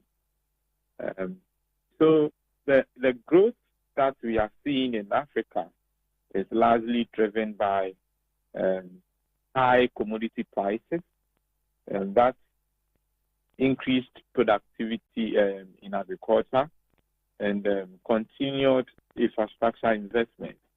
So countries like Nigeria and South Africa are implementing reforms to address their structural challenges or difficulties. But, sustainability of sales is predicated by diversifying the African economies in order to address their fiscal vulnerabilities. And otherwise, these countries, if they continually depend on the advanced economies, then they become more vulnerable to them. So external factors like global financial conditions and geopolitical stability, amongst all that I've mentioned, and besides all that I've mentioned, these other external factors are important to stabilize the growth that Africa is experiencing. But largely, the increased commodity prices is key. Increased agricultural productivity is also key, and continuous investment in infrastructure is major for the growth that is being experienced in Sub-Saharan Africa, the projection of growth for the 2025 fiscal year. Right. And so then that is some good news for us. Now, but many economies in the Sub-Saharan African, in Sub-Saharan Africa, they rely heavily on commodity exports, and that makes them vulnerable to global price shocks. What I want to know is that how does the dependence affect the region's economic stability, and what can African countries do to diversify? Great. Thank you very much. Reliance on commodities creates volatility in government revenue. What do I mean by that? Once you rely, your growth is largely driven by the earnings you get from commodities, i.e., gold, oil, cocoa, coffee, cashew. It could be agricultural commodity, metals, precious metals, and what have you. Once your growth depends on that, a fall or a rise in the prices of these commodities manifests directly in your earnings or in your revenue. I hope that is okay. And so that's what I mean by reliance on the commodities creates volatility in government revenues. Then, besides the revenue, this volatility is also experienced in the currencies of these African countries. The strength of the currency is largely driven by the volatility or the changes in the prices or the earnings of these commodities and their trade balances, of course. As these prices fluctuate with global demand. Demand and supply, we, in this case, Africa is on the supply side. But where the demand falls, you would note that revenues are going to fall and all of that. When the demand rises in proportion to the given supply, then the currencies are strengthened because as a major exporter of a commodity, once you are getting demand for your commodity, you are shoring up your foreign reserve. You are getting foreign currency. These commodities are not traded in Naira. They are not traded in the South African Rand. They are not traded in Ghana cedis for that matter. They are traded in the United States dollars. And so once you are experiencing growing demand for the commodity, it manifests in some revenues that will come to you in a foreign currency, helping to strengthen your domestic currency. I hope that is okay. Yeah. However, when the market is not doing well, the reverse is also true, that your currency will become weak and all of that. So this dependence limits economic stability, it limits economic resilience. Your growth as an African country or the growth of African countries should not be wholly driven by our reliance on commodity prices, commodity earnings, or our reliance on what we are going to get out of our primary commodities that we export. Otherwise, our economic growth is not going to be resilient. Rather than that, we should predicate our economic growth on long-term planning. That includes diversifying across other handles that we can earn revenue from. So to diversify, African countries should focus on developing manufacturing, on, in fact, improving our agricultural base. A lot of agricultural exports are primary products. I hope you would agree with me. Yeah. We don't export semi-finished and finished goods. But the earnings on agriculture is at the upper end of the curve and not at the lower end. It is not at the primary things that we export. It is at the processed ones. Right. I hope you are with me. Yeah, because imagine buying an already made table as against buying an odum tree. It got you to react that way. Yeah. But that is really what it looks like in practical terms. Exporting cocoa beans and exporting chocolate are two different things. People they don't need the beans, they need the finished product. Exactly. And we are not doing this. We are exporting cocoa beans and importing chocolate. Can you imagine? Ghana and Cote d'Ivoire together produce more than half of the world's cocoa. However, we earn less than 10% of the world's cocoa value chain. You see how it is? Yeah. It is because our exports is driven primarily. I mean, we export only primary products, and other people are translating it into finished goods and semi-finished goods, and they are making the margin. You have the reason why chocolate exists. However, you earn very little for the existence of chocolate. And I don't think that is something that is helping sustain economies in Africa. It is not the best. And so we need to move away from the Gettysburg economy. We need to move away from just being known for agrarian efforts. We need to move into agro-processing. We need to move into huge value addition before we can make the gains. And that can drive our growth more than what we are currently getting.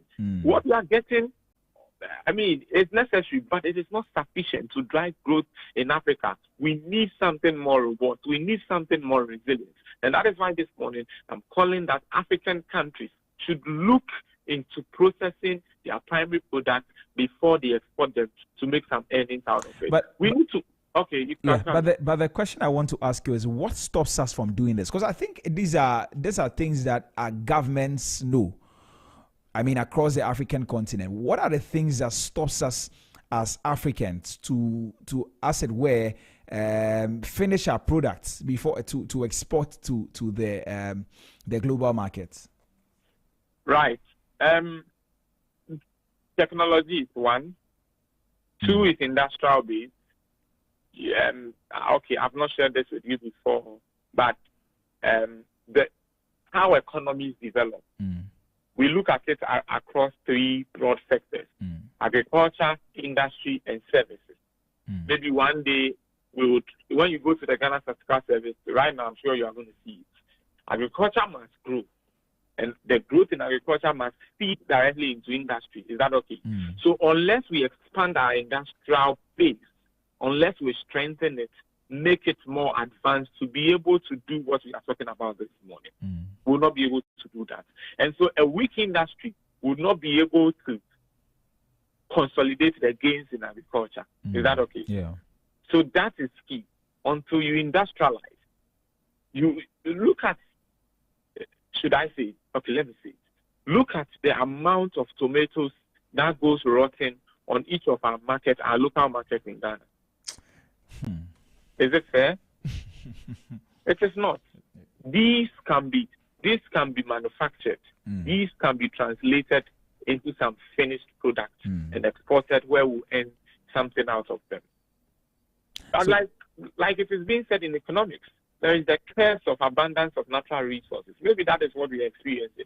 But we need to put some intentionality to it. We need to say, look, this is what it will take us for us to grow from where we are to the next level. Let's go all out for it. No matter who is going to help, no matter what political correctness is going to hurt.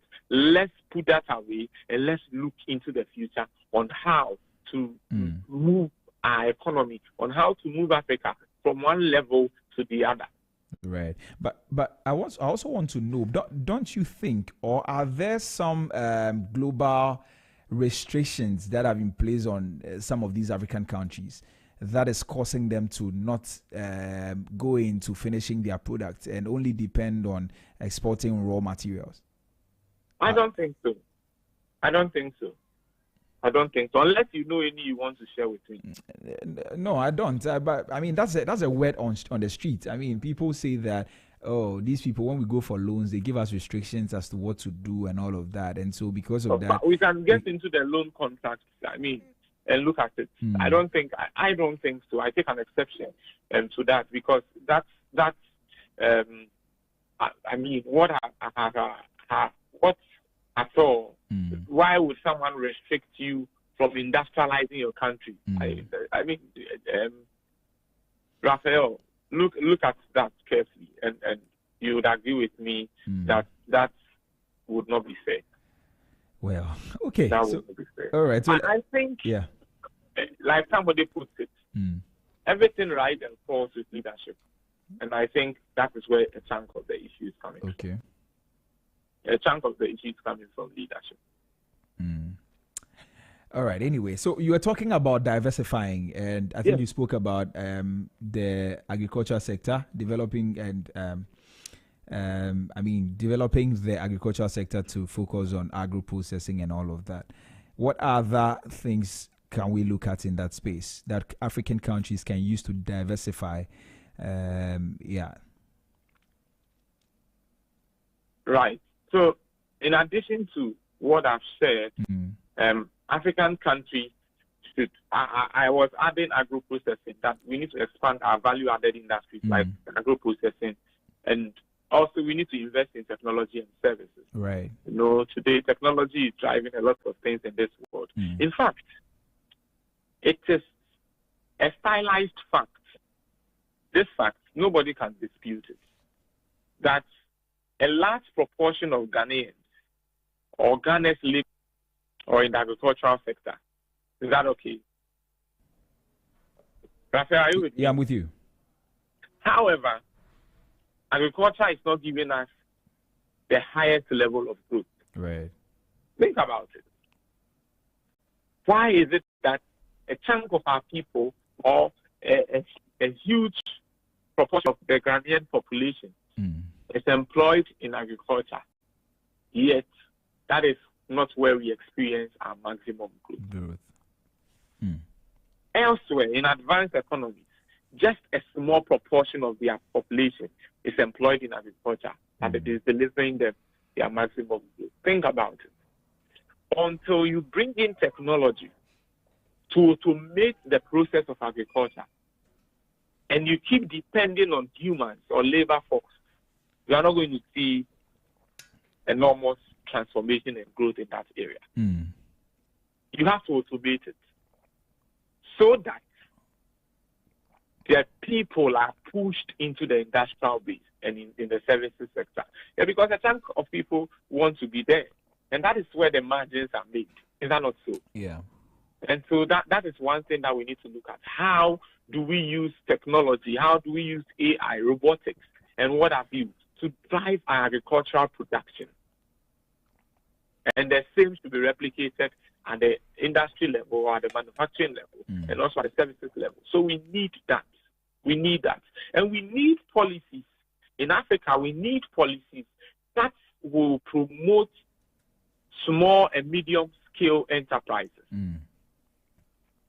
so that will enhance trade facilitation and attract foreign direct investment.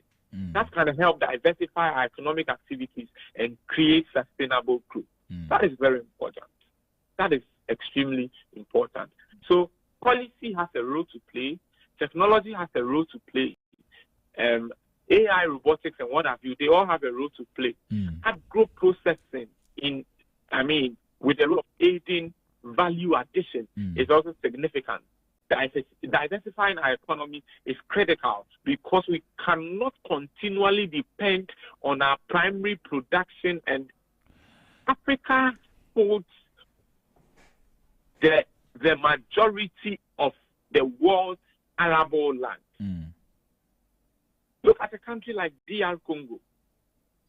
Which country in this world is richer than DR Congo when it comes to natural resources, mineral deposits? None. None comes close. None. None comes close. But look at the state of DR Congo. Look at Nigeria. Look at Ghana. Look at Cote d'Ivoire. Look at our oil-producing countries. Why are we not seeing the growth we expect to see? Right. We need to move beyond what we are currently doing. And that is the only way that we'll be able to drive the world. Right. In addition to all of this, how do we make, after very competitive African Continental Free Trade Area, how do we make that arrangement very competitive to make the African continent the beacon of hope for the entire world, to make the African continent the continent that drives the fortunes of the world? We need to move beyond the talk and start walking the talk, for that matter. Right. Okay. Also, the report notes that inflation in some emerging markets, including parts of sub-Saharan Africa, remains persistently high. And that's one of the things that the report talks about. Now, what are the unique challenges that the region faces in managing inflation compared to the advanced economies? Because how come the advanced economies are able to manage their inflation and we are unable to? What are the challenges that leads to that? And brother, we've been speaking about this for almost the whole part of this year, last year, I don't know. Our vulnerability. We face unique challenges such as high import dependency. That is vulnerability. Raphael, if you depend on me for what you eat, you are vulnerable. Is that not true? Yeah. If we continually depend on the West and others for what we eat, and when I say what we eat, can you imagine Africa with all of its arable land still depends on the West for the importation of food? Do you notice what that would mean? Yeah. That is it. If we are not food sufficient, if we cannot produce as much as we want to eat, we are in trouble. And then that calls for some imports. Right. We need to be self-reliant with respect to certain things like food sufficiency. Because we have the land. We have the land. It's not as, why would you then have the land and be importing food and food substances? We import fuel. Fuel prices. Look at Ghana. The last time I think it was you I was discussing with, that when fuel prices in the global market goes up, it trickles down to Ghana. And once fuel prices at the pumps go up, the water seller says you have to petrol. Is that not true? Yeah. The truck driver says you have to petrol. And it goes on. And it looks like a small hike in the prices of fuel actually affects everything in this country, including barbering your hair at the barbering shop. It affects everything. And that is a major vulnerability. And what is inflation? The continuous rise in the general price levels of goods and services. And once this is happening, inflation numbers are going to shoot up. Is that not true? Yeah. Not only that, our weak local currency exacerbates our import-driven inflation. Yes, I know that maybe another question that is valid will be that the imported inflation in Ghana is lesser than the locally manufactured inflation. That the inflation we experience from the imports is lower compared to our local inflation. And we have explained that in the past. It is because of our weak structures. It is because of our inefficiencies of production. It is because of our weak local economy, among other things. We've explained that already. But this is Africa that we are looking at. Because we depend on imports, and our weak currency exacerbates the issue our import-driven inflation. Show me one African currency that is strong. Show me one, just one. Look at the Naira. Look at the Ghanaian cedi. Just look at it. And we continue to import. We continue to import food and fuel into Ghana, into Nigeria, into South Africa, Rwanda, and what have you. And in the process, we import unemployment into Ghana, and you know, we export our money to them. We give them a lot of money. And because the moment you are importing food, what you are doing is that the people in your domestic country who should have produced this food, you have silenced them. You have limited their abilities to produce because they are unable to import some inflation into your country and what have you. And your weak currency would certainly exacerbate the issue. It exacerbates it. Right. It aggravates the situation. It makes it a bit more difficult. Yes, of course, our weak structures, inadequate infrastructure, inefficient markets, and limited fiscal space constrain the ability to address a supply side problem. And so, for us to deal with this, we need to strengthen domestic production. We need to improve infrastructure. We need to enhance the regional trade.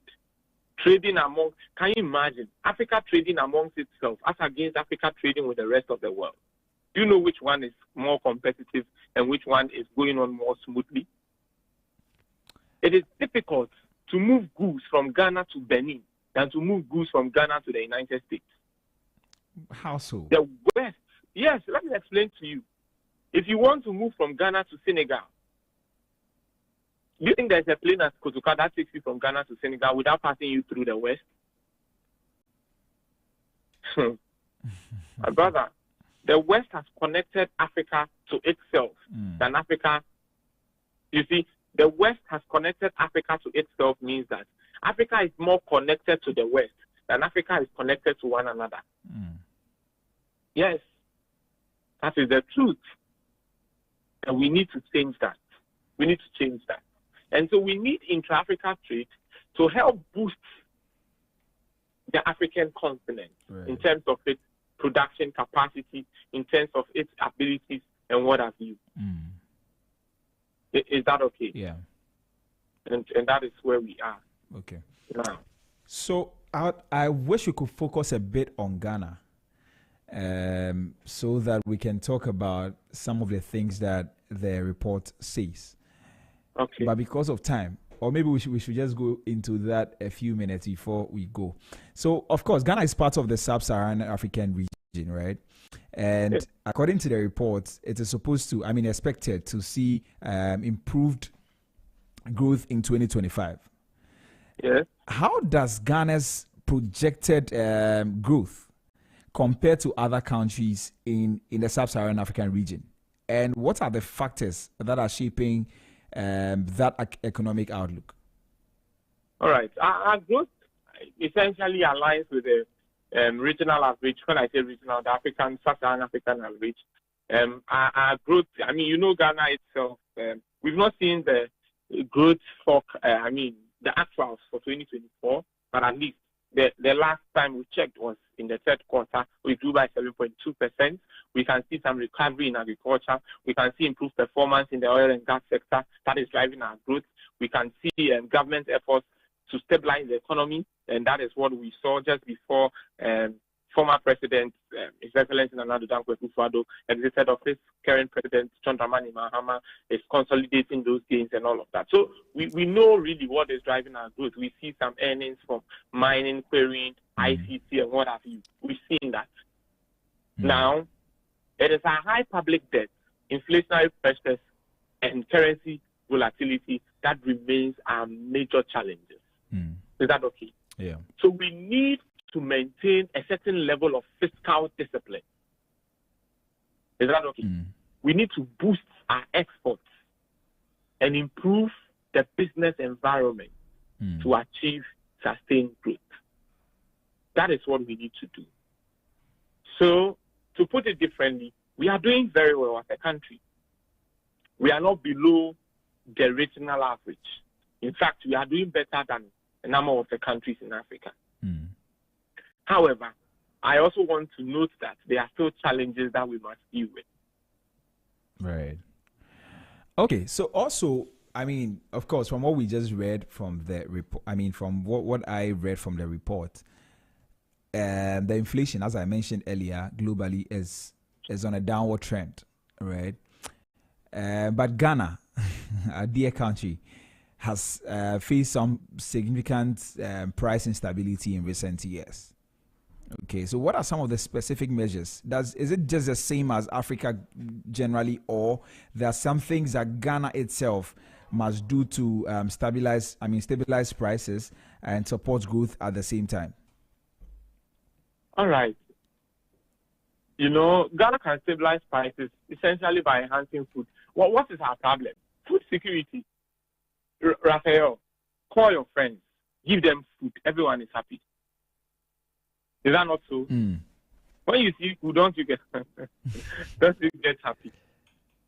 The issue of food security is really an issue. Let me put it that way.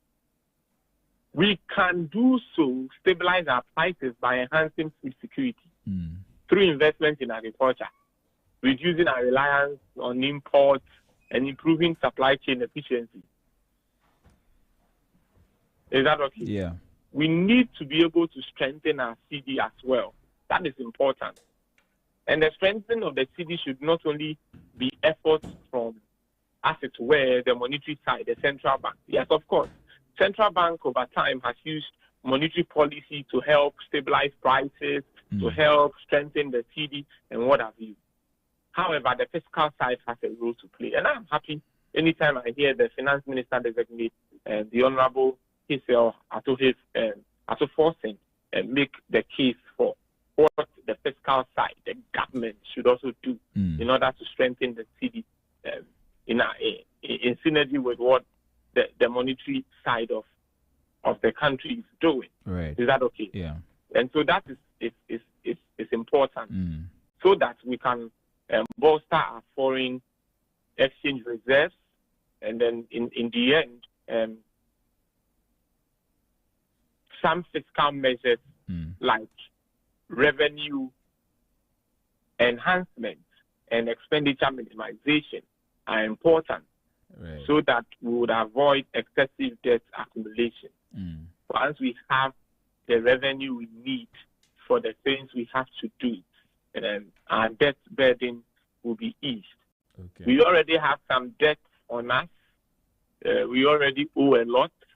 And so going in for additional loans, going in for additional debt stresses the whole debt situation. It brings us to a point of debt distress, like we are just coming from. Because in addition to the debt we have to repay, we also pay periodic interest. We also make periodic interest payments to those that we owe. All of these affect prices. And until we are able to take the right steps, as we have already demonstrated or expounded, prices will continue to be an issue. All right, prices will continue to be an issue. Okay, thank you very much for joining me. I'd love us to go into how the report also says that the US dollar is strengthening by the day, right? And it's making it more expensive for emerging markets to service their external debts.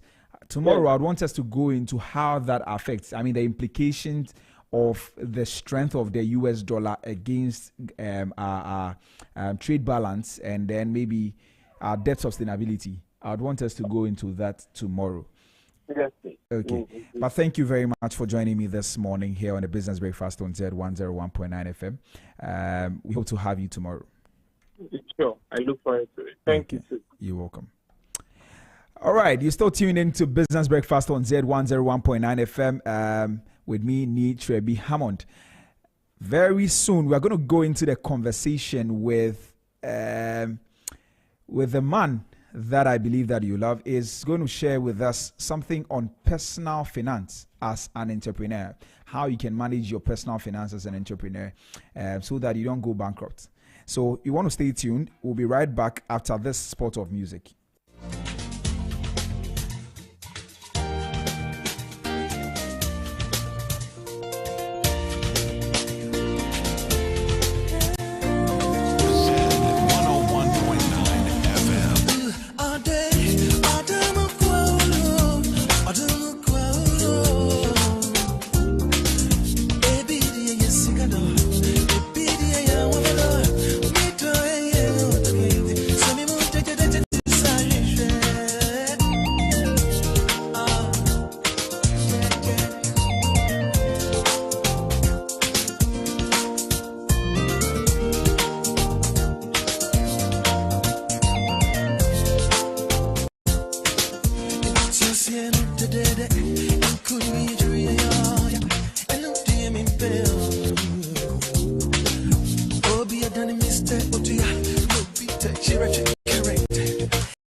And so on this episode of Business Breakfast on Zed, we're going to talk about the fundamentals of personal finance for entrepreneurs.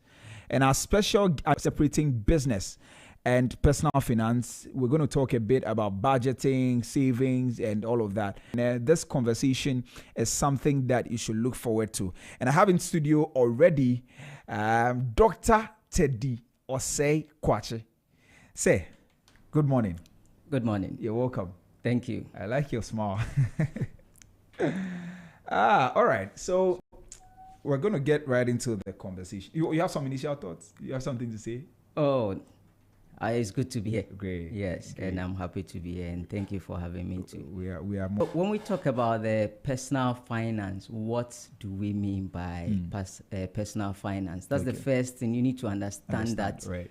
first before you know how you can separate them from your business activities. And usually when we talk about personal finance is you trying to manage your financial resources or financial activities, and usually it's involving how you generate income, how you spend them, how you save them, how you invest, and how you also protect yourself and your future. Here, the protection is what normally is a bit lacking, especially when it comes to most people who are knowledgeable about personal, because the business is mine. Okay. And so they will just overlook that. I recall this morning you mentioned something about that. Yeah. People, once they get into the business, everything changes. Lifestyle changes. The way they live, the pressure from culture, everything. And that's what make them neglect their personal finance. So basically. Okay, so you mentioned social pressure. Yeah. And limited financial literacy. Financial literacy. Yes, and limited resources. Right. Yeah.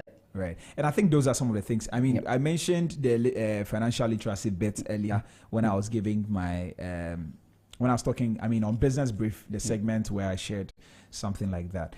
Yeah. So how would you define financial stability for entrepreneurs? What do you mean by when you are stable? When you are stable, we expect that at least there is some consistent way of doing things. There is a predictable way of doing things. So if we are saying you are financially stable, all we are looking at is, do you have a consistent and predictable financial institutions or financial activities around you? I want people to understand is the effect of mixing your personal finance with your business resources. What I know it leads to complication. What exactly? Why is it important that we separate our personal finance from our businesses? Why is it important? Number one, the ultimate one, limited liabilities. Explain. In your case, you mentioned someone was into business, and when he lost everything, the personal things were also part. But when you separate your personal finances from your business finances, when they sue you, they sue the business and not you. Okay. And so your assets and other personal things are intact, unless law requires that they go into that. So there is that limited personal liability when you separate your assets, your business from your proper records. Right.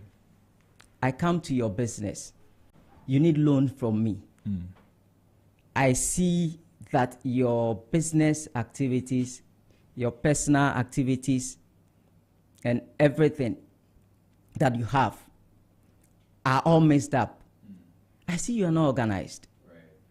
I don't see any future with you. If you are asking for loan, I'm not going to give you.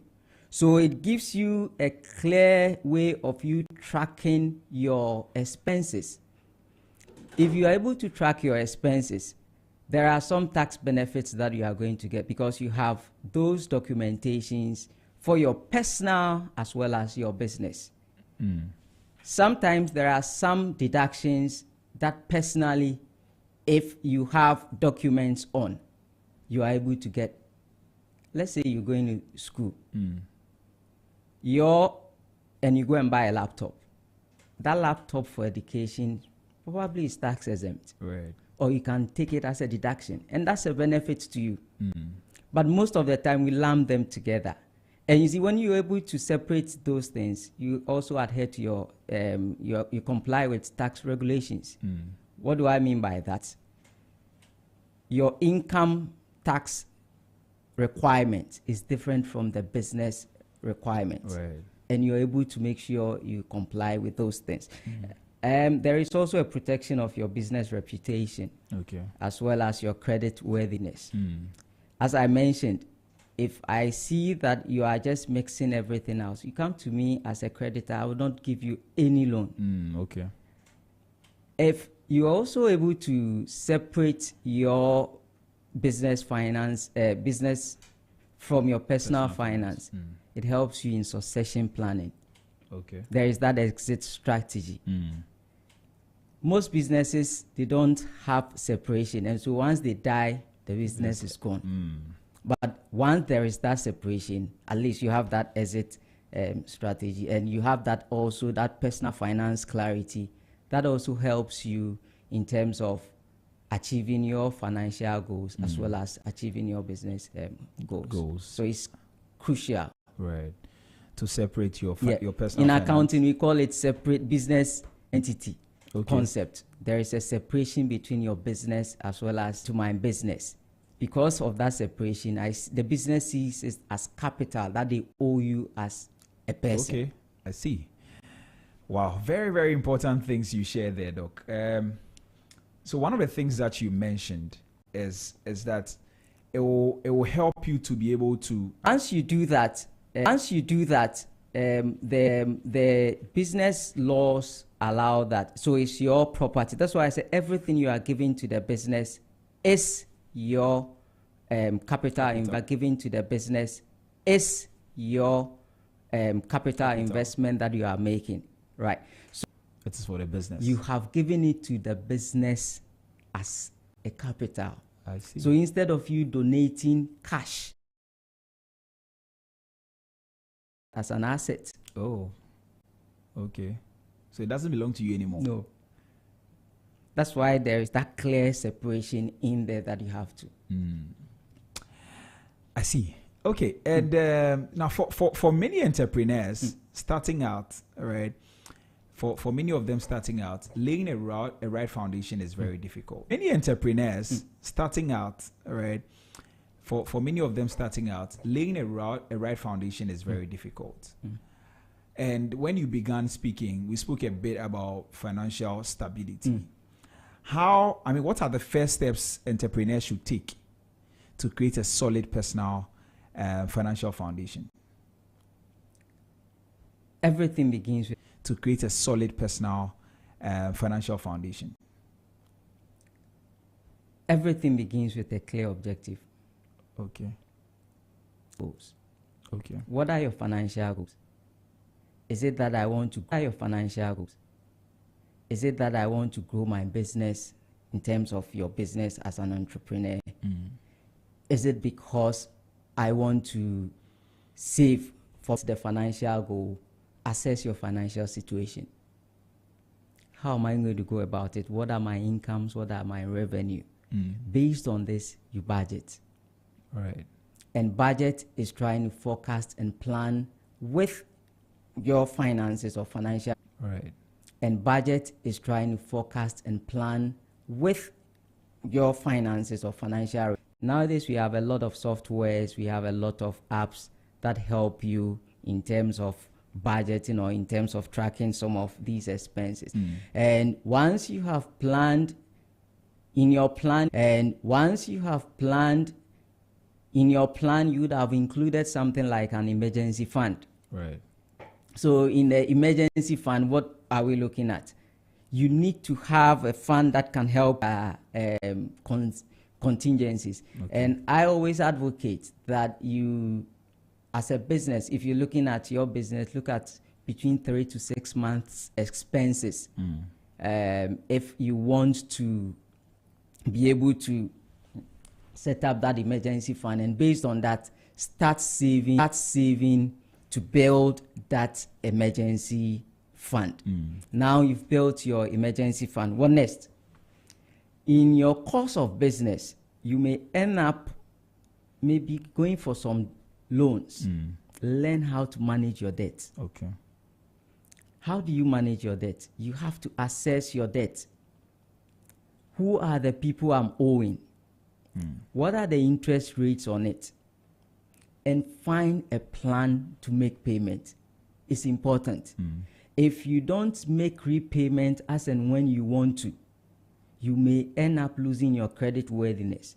And believe you me, as an entrepreneur, you would definitely need one way or the other go for loan. Because it's not all about equity financing. It's not all about your family supporting you. At one point, you have to go and borrow to support your operation. So you need to make sure you establish a good credit score with your creditors by repaying. And most of the time, learn to repay the ones with the highest interest first. Okay. Because with those with lower interest, at some point you can even renegotiate for extension and all those things, and that helps out very well. One thing I also say, if you want to ensure financial stability, is invest in yourself. In yourself? Yes. Okay. Both now and in the future. What do I mean by now? Yeah. Build yourself up. Add some skill to yourself. You can go online now. We have Coursera. We have edX. Yeah. Learn something that will build your skill. You can go and learn marketing skill. Boost your marketing in terms of your business. Okay. You can go and learn AI, because now data is driven by. Just learn yourself, build yourself up now, so that you can make improvements in your business as well as in terms of your personal financing. But in the future, to build yourself, what are you looking out for when you are no more working, when you don't have that strength to work? What are you going to do? Plan for your retirement. Okay. So you start saving towards your retirement. There are other options like going for insurance options. Life insurance, disability insurance, because you can't tell. These are all things that you can do to plan or invest in yourself for the future. Where all this said is said and done, what you can also do, seek help. How? How do you seek help? I mean, what there kind are of financial advisors around. Okay. In terms of your personal financing, in terms of your business, they can help you out. Right. Join entrepreneurial communities. Get this. When you have a community network, build that network. You're able to get expertise. They give you expert advice. Where you are lacking, sometimes the network can help you boost whatever capital you may need, that you don't even have to go for the loans and other things. Build a network. Join a community.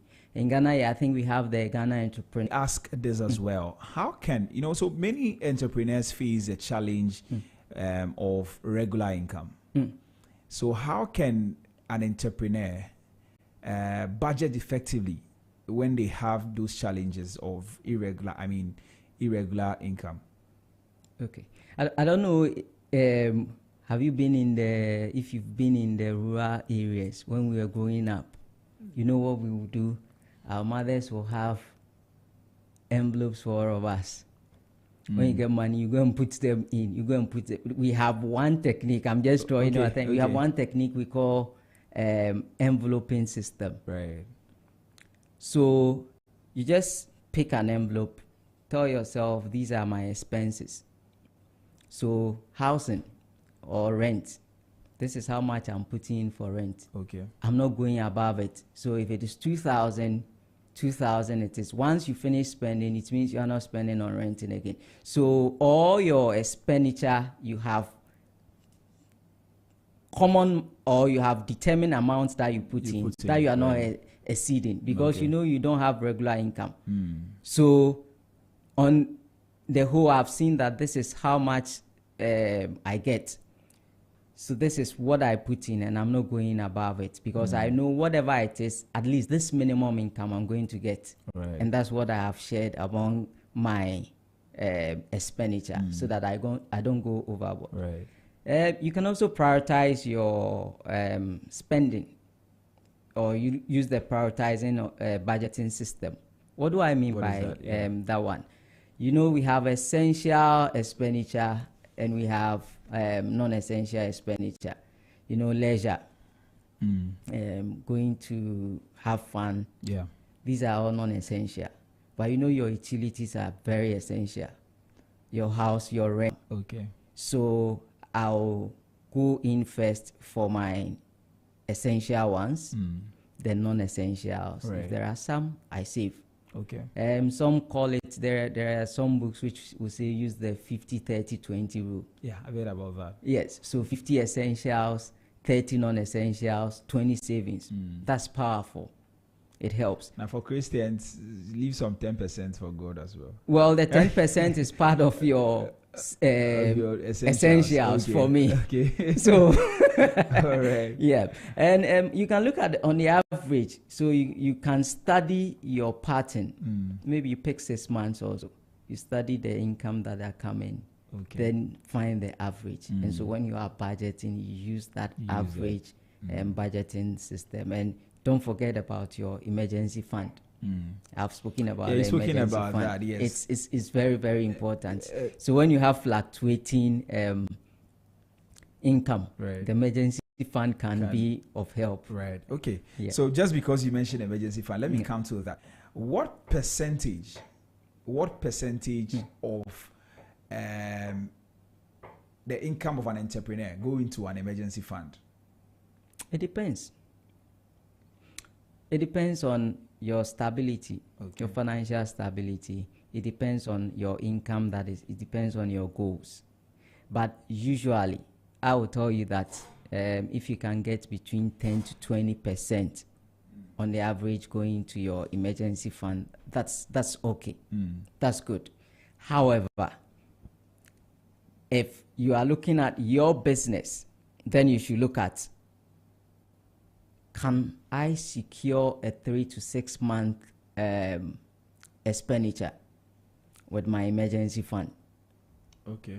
So between 3 and 6 months, I should be my emergency fund should be able to cover. Sometimes you go 6 to 12 months, depending on the type of business that you are in and the type of financial goals that you have. For instance, if you have a relatively small business, what do you do? That one between 3 to 6 months expenditure you can cover. But if you have a business which has uncertain cash flows, then that one you should have about 6 to 12 months coverage of your expenditure, so that within that period you know you can survive. For instance, let's say my income is, let's say, 50,000. I want to save 10% of it, right? Now, if I want to save 10% of my income, what does that mean? What that means is that I'm going to save 5,000 every day for my emergency fund. Within 3 months, then I expect that within that 3 months, when you are calculating, you want to check whether you go between 3 to 6 months. Look at your income, because your income that you don't want to go over. So if my income is 50% and I want to cover 3 to 6 or 3 months, I just multiply it by 50, because I am assuming that income, even if I have to spend all, that is 50,000. So my emergency fund should always be between 150,000, 300, because I'm looking at 3 to 6 months. So it's it. Right. And you're still listening to Business Breakfast on Zed 101.9 FM. It's just 2 minutes after 9. And we're having a conversation this morning with Dr. Teddy Osei Kwachi. And we're talking about the personal finances for entrepreneurs. So you started a business. How do you manage your personal finances from your business finances, for lack of better expression? Yeah, so that's what we're talking about this morning. You can join the conversation on our social media platforms. We are on Instagram, Facebook, and X at ZFMGH. Instagram, Facebook, and X at ZFMGH. And then we're on TikTok and YouTube at Z Multimedia. You can drop your comments, your questions, or your thoughts there. And also, you can send us a WhatsApp on 0544 321019, 0544 321019, 0544 321019. You can as well call us on the same number if you want to share your thoughts on the conversation we're having this morning, or maybe you have a question for Doc to answer. You can send us a WhatsApp or call us. Doc, let's get back into the conversation. Now, for many entrepreneurs, they have personal goals. They want to buy a house, buy a car, support their families, and all of that. How can entrepreneurs plan for these things? How can they plan for their personal goals, like buying a house and or funding their children's education and all of that? How can they plan for that? Okay. The first thing you need to do, you have that vision. I want to go for housing. I want to look at education. What is the estimated cost of that goal? Okay. If I'm going to build a house, how much will it cost me? If I'm going to school, how much will it cost me?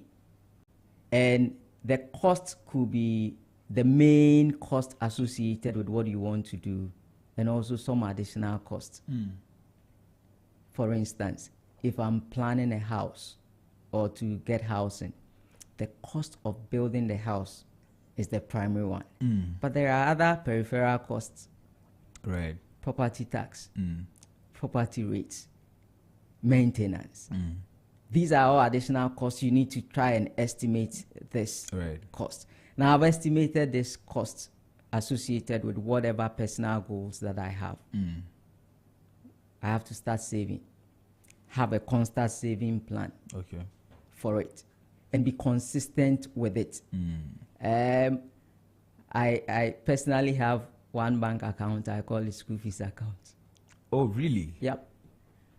Everything that comes in, I put it in there. I know that one is school fees. So I know for my kids' education or whatever education, I know I go in there and pick it up. Oh, okay. So it's a consistent thing. And you know you are going to take care of kids for about 12, 13 to 15, 20 years. It's even more than exactly. This is where you have to take care of your child right from KG to masters and all of those things. So you need to have. So I have that school fees account, and always I don't touch it. Okay. So I know at least my kids are going to school. Exactly. I see. So you set and be consistent with whatever plans that you have, and also looking at your situation, you can look for other financing options once you have the clear plan. Sometimes you can have some loans. Sometimes you can have other people in support. Look, one of my friends told me about a strategy he has been using, and I thought it was very, very good. And I said I'll start using it. So, for instance, if he wants to achieve something or he wants to get something, it's about 20,000. What he has to do is that he knows he can get the 20,000 somewhere in 3 months. Probably his business or his investment will mature in 3 months. So what he does is that he comes to his friend. He has some close circle friends, and he will go there. He tells you, please, can you give me 5,000? I'll give it to you in 3 months. He goes to the other one, 3 months, I'll give it to you. He knows it's coming, so he won't default on that. He gets all those things. He uses it to do whatever he wants to do. In 3 months, he gets it to all his friends because the money has matured. It saves him from paying interest because there's nothing like interest. You see, it's just like friends helping. And that's a good strategy to... So you look for other financing options to help you out. But look, such personal goals, start early.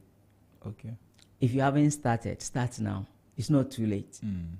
It's not too late. Start now. And one thing that can help you is like the school fees accounts that I'm talking about now. is automated savings.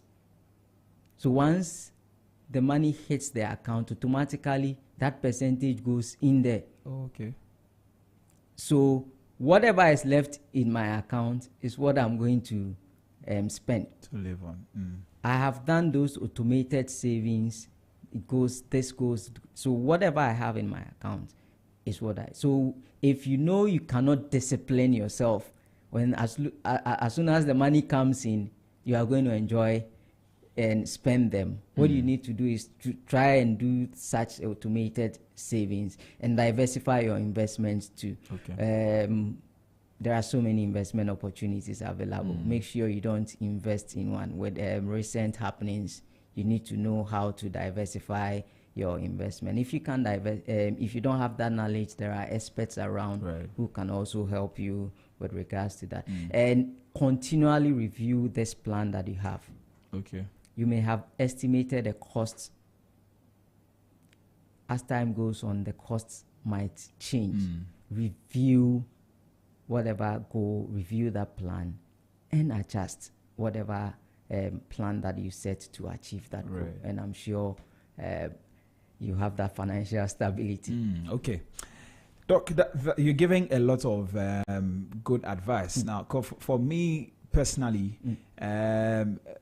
I think I need that financial knowledge because I need to be managing my finances very well to be able to do certain things that I want to do. And I think this is very helpful, the fee account thing and automating it, because I think that will also help with consistency. So you don't have to, if the money comes to you, it's not that now I have things to pay, I have to do this, but you always know that once it hits your account, it goes into a particular account. Look, to tell you the truth, once money gets into your hands, it will find something to do, or you'll find something to do with it, even if you have not planned for it. So, but if it is not there, you still survive. Yeah, that's true. That's true. But once it's on you, you find something. So people say to money do is with a it. spirit. Yep. Okay. Yeah. Like it drives you. You know, people get to win lotteries and all of that back to zero like that. But anyway, Doc, let's talk about debts. Managing debt and investments, because you mentioned investments as well, and you've been hammering on taking loans and all of that. There are some people that don't believe in loans, and they think that if you are doing business, just focus on that. And there are some people that also believe in loans, but we're not going to go into that. How should entrepreneurs handle personal debts, their personal debts, while running a business? As an entrepreneur, always assess your debt. There are certain things, as I sit here, I've told myself, unless it is very critical, I'm not going for credit card. Okay. Because once I have it, it's like money in my hand. And anytime I am doing what? Spending. I just told you, when money is there, exactly. Hand, so there was a time I didn't even have ATM card. Really? Yes, because I know once it's in my hand, like it's you're worth money. Your money. Exactly. It about. Anywhere there is ATM, I just go in there. So look at yourself. Know what you can afford and what you cannot afford. Right. Most of the time, what I realize is that people go for debt, short-term debt, either for long-term investments, personally. Doc, I don't understand that.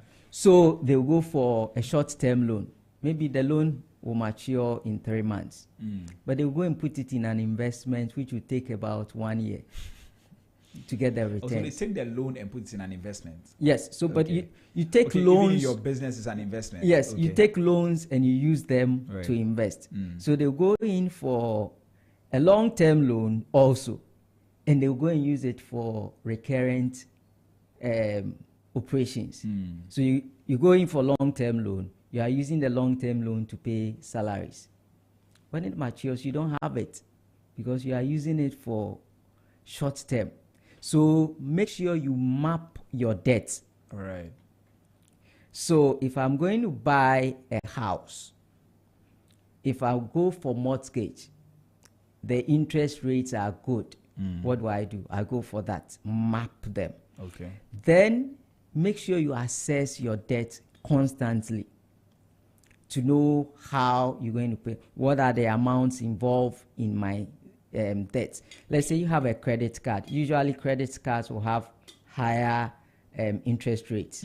So you have credit cards, you've gone for a small loan for some business. Let's say you went for student's loan, or just some, there are entrepreneurs in the tertiary institutions who give short or soft loans to students and later go for it.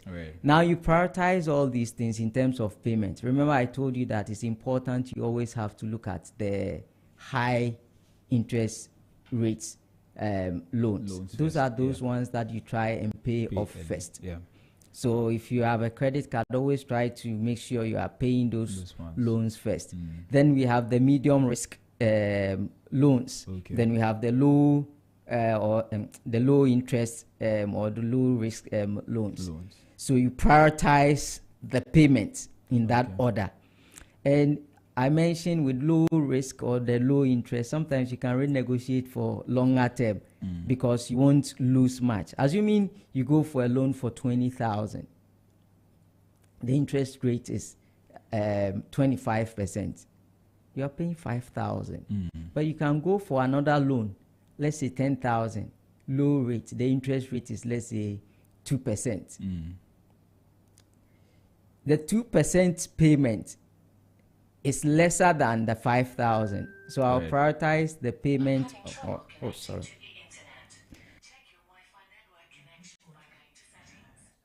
You can go on. So we look at those interest rates that we are paying. Then prioritize your debt payment.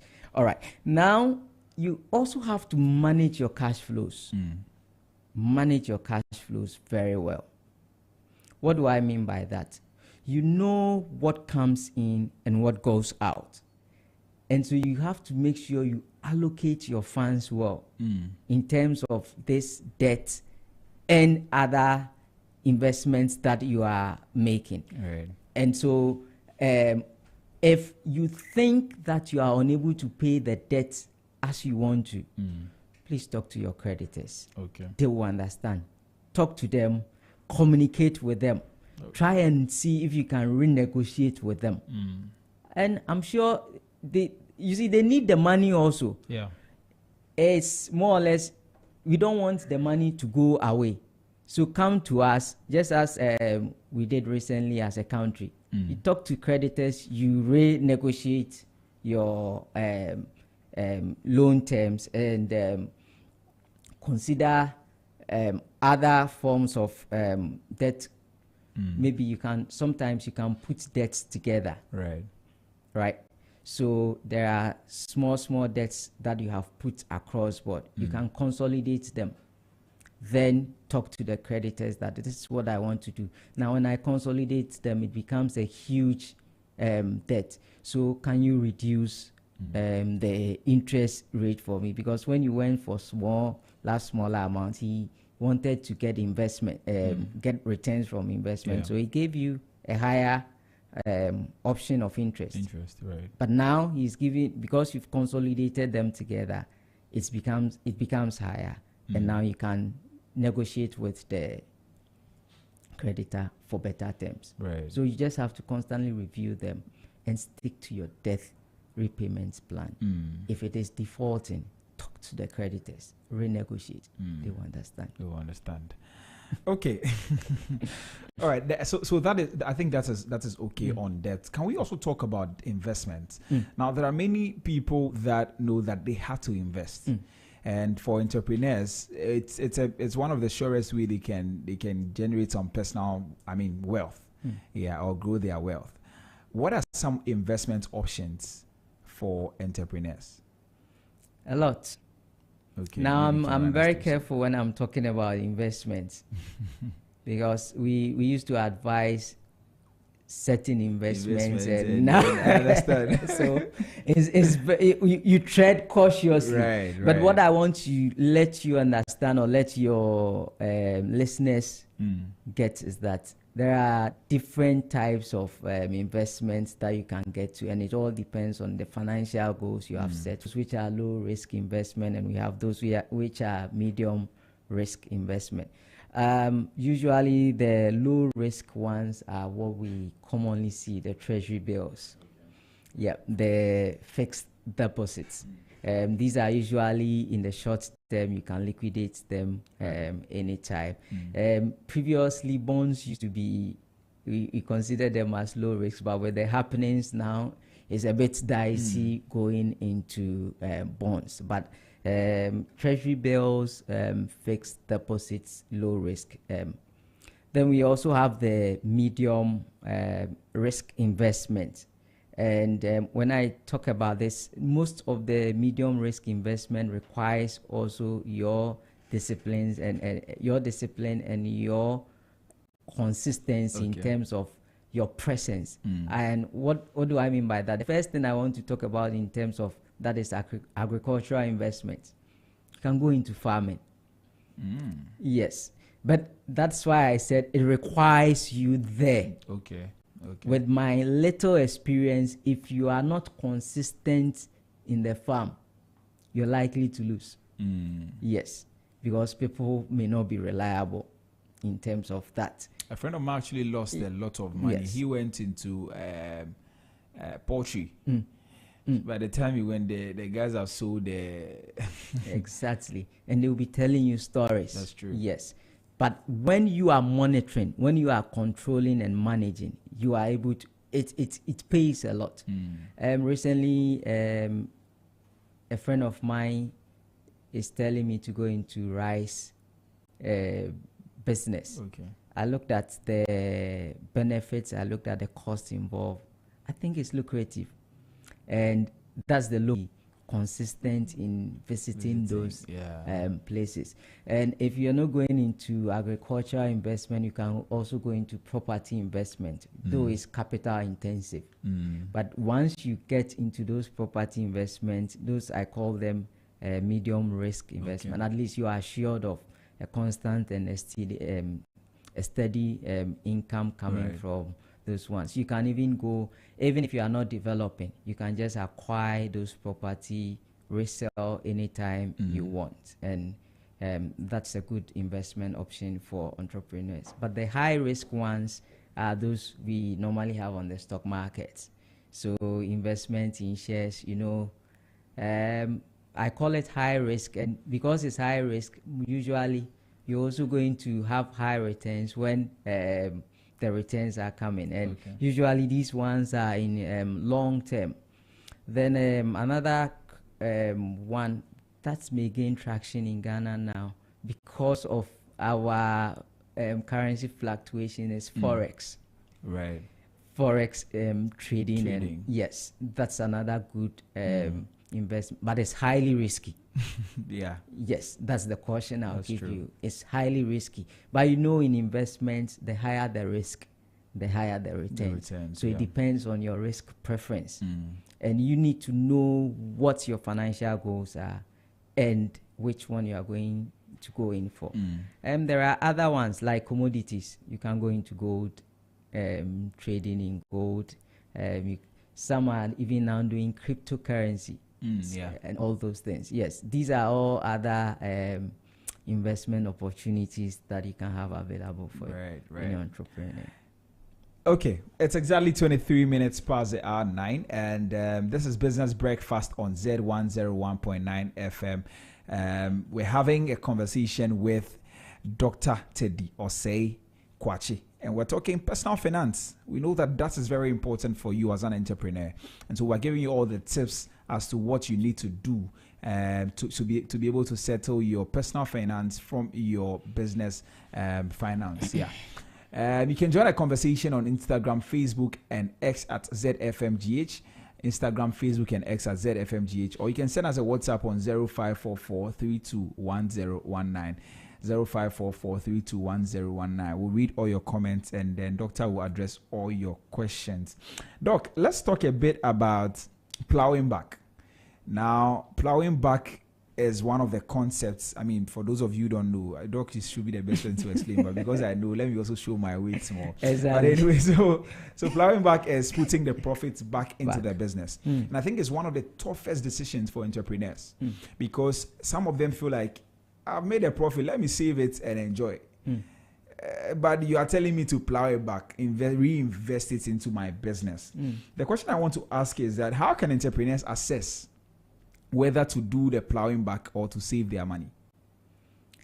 First of all, if you don't have that clear separation between your personal goals and your business, I don't even know when you want to plow back or not, because everything you think is yours. Okay. And you are just enjoying it.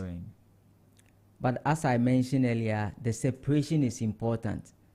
Look, it's because of the lack of separation in terms of personal and business. That's why most people deplete their capital, destroy their business. So you hear someone telling you that I invested 20,000, but all is gone. Why? Because when he invested the money, he was still using the money for his personal things. Right. But as I said, it's for the business. I remember my wife started some small business of selling to people. Okay. And I told her, look, anytime she does that, then she keeps the money in her Momo account. I said, hey, get a separate account for this. Look, this is not just for your wife. It's for everybody who's into business and they are listening. You know, the small businesses usually think, let me keep it in my Momo. It's just yeah. It's a separate thing. Right. Into the business account. Otherwise, you'll be taking things from the business unknowingly. At the end of the period, you've spent all your capital. Now, to decide whether to reinvest or not, I am assuming you've separated what is the profit amount that you even mean the amount of profit. That is where you can decide whether I have to spend, reinvest, or sometimes even if the profit is huge, you can allocate. Let me reinvest part. Okay. Let me spend part. And in the corporate world, that's what we call dividends. So we made this profit.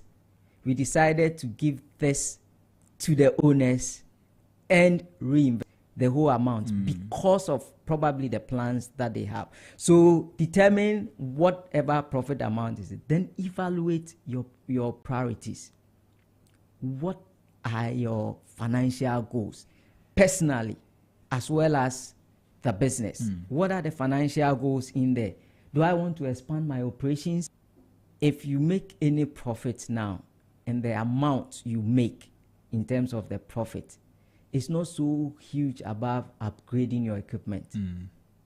Your goal is to upgrade your equipment. You reinvest so that you do what? You can upgrade because you have assessed what returns the upgrade will bring to you.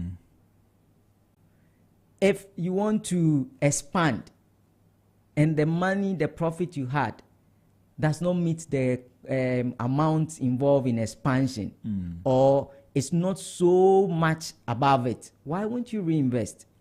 So you look at the amount and what your priorities are, and based on that, you take a decision. Sometimes you can decide to reinvest all of them, or you take some portions out of it, say, okay, let me spend this amount, because a time will come, it will pick up. And one thing I realize is that most entrepreneurs, what they do is that when they are in the business, they don't pay themselves. Okay. So they think I have invested, so I have to get something from the business. But look, one thing that you do is that if I'm in a business, whatever services I'm rendering, I have to pay myself.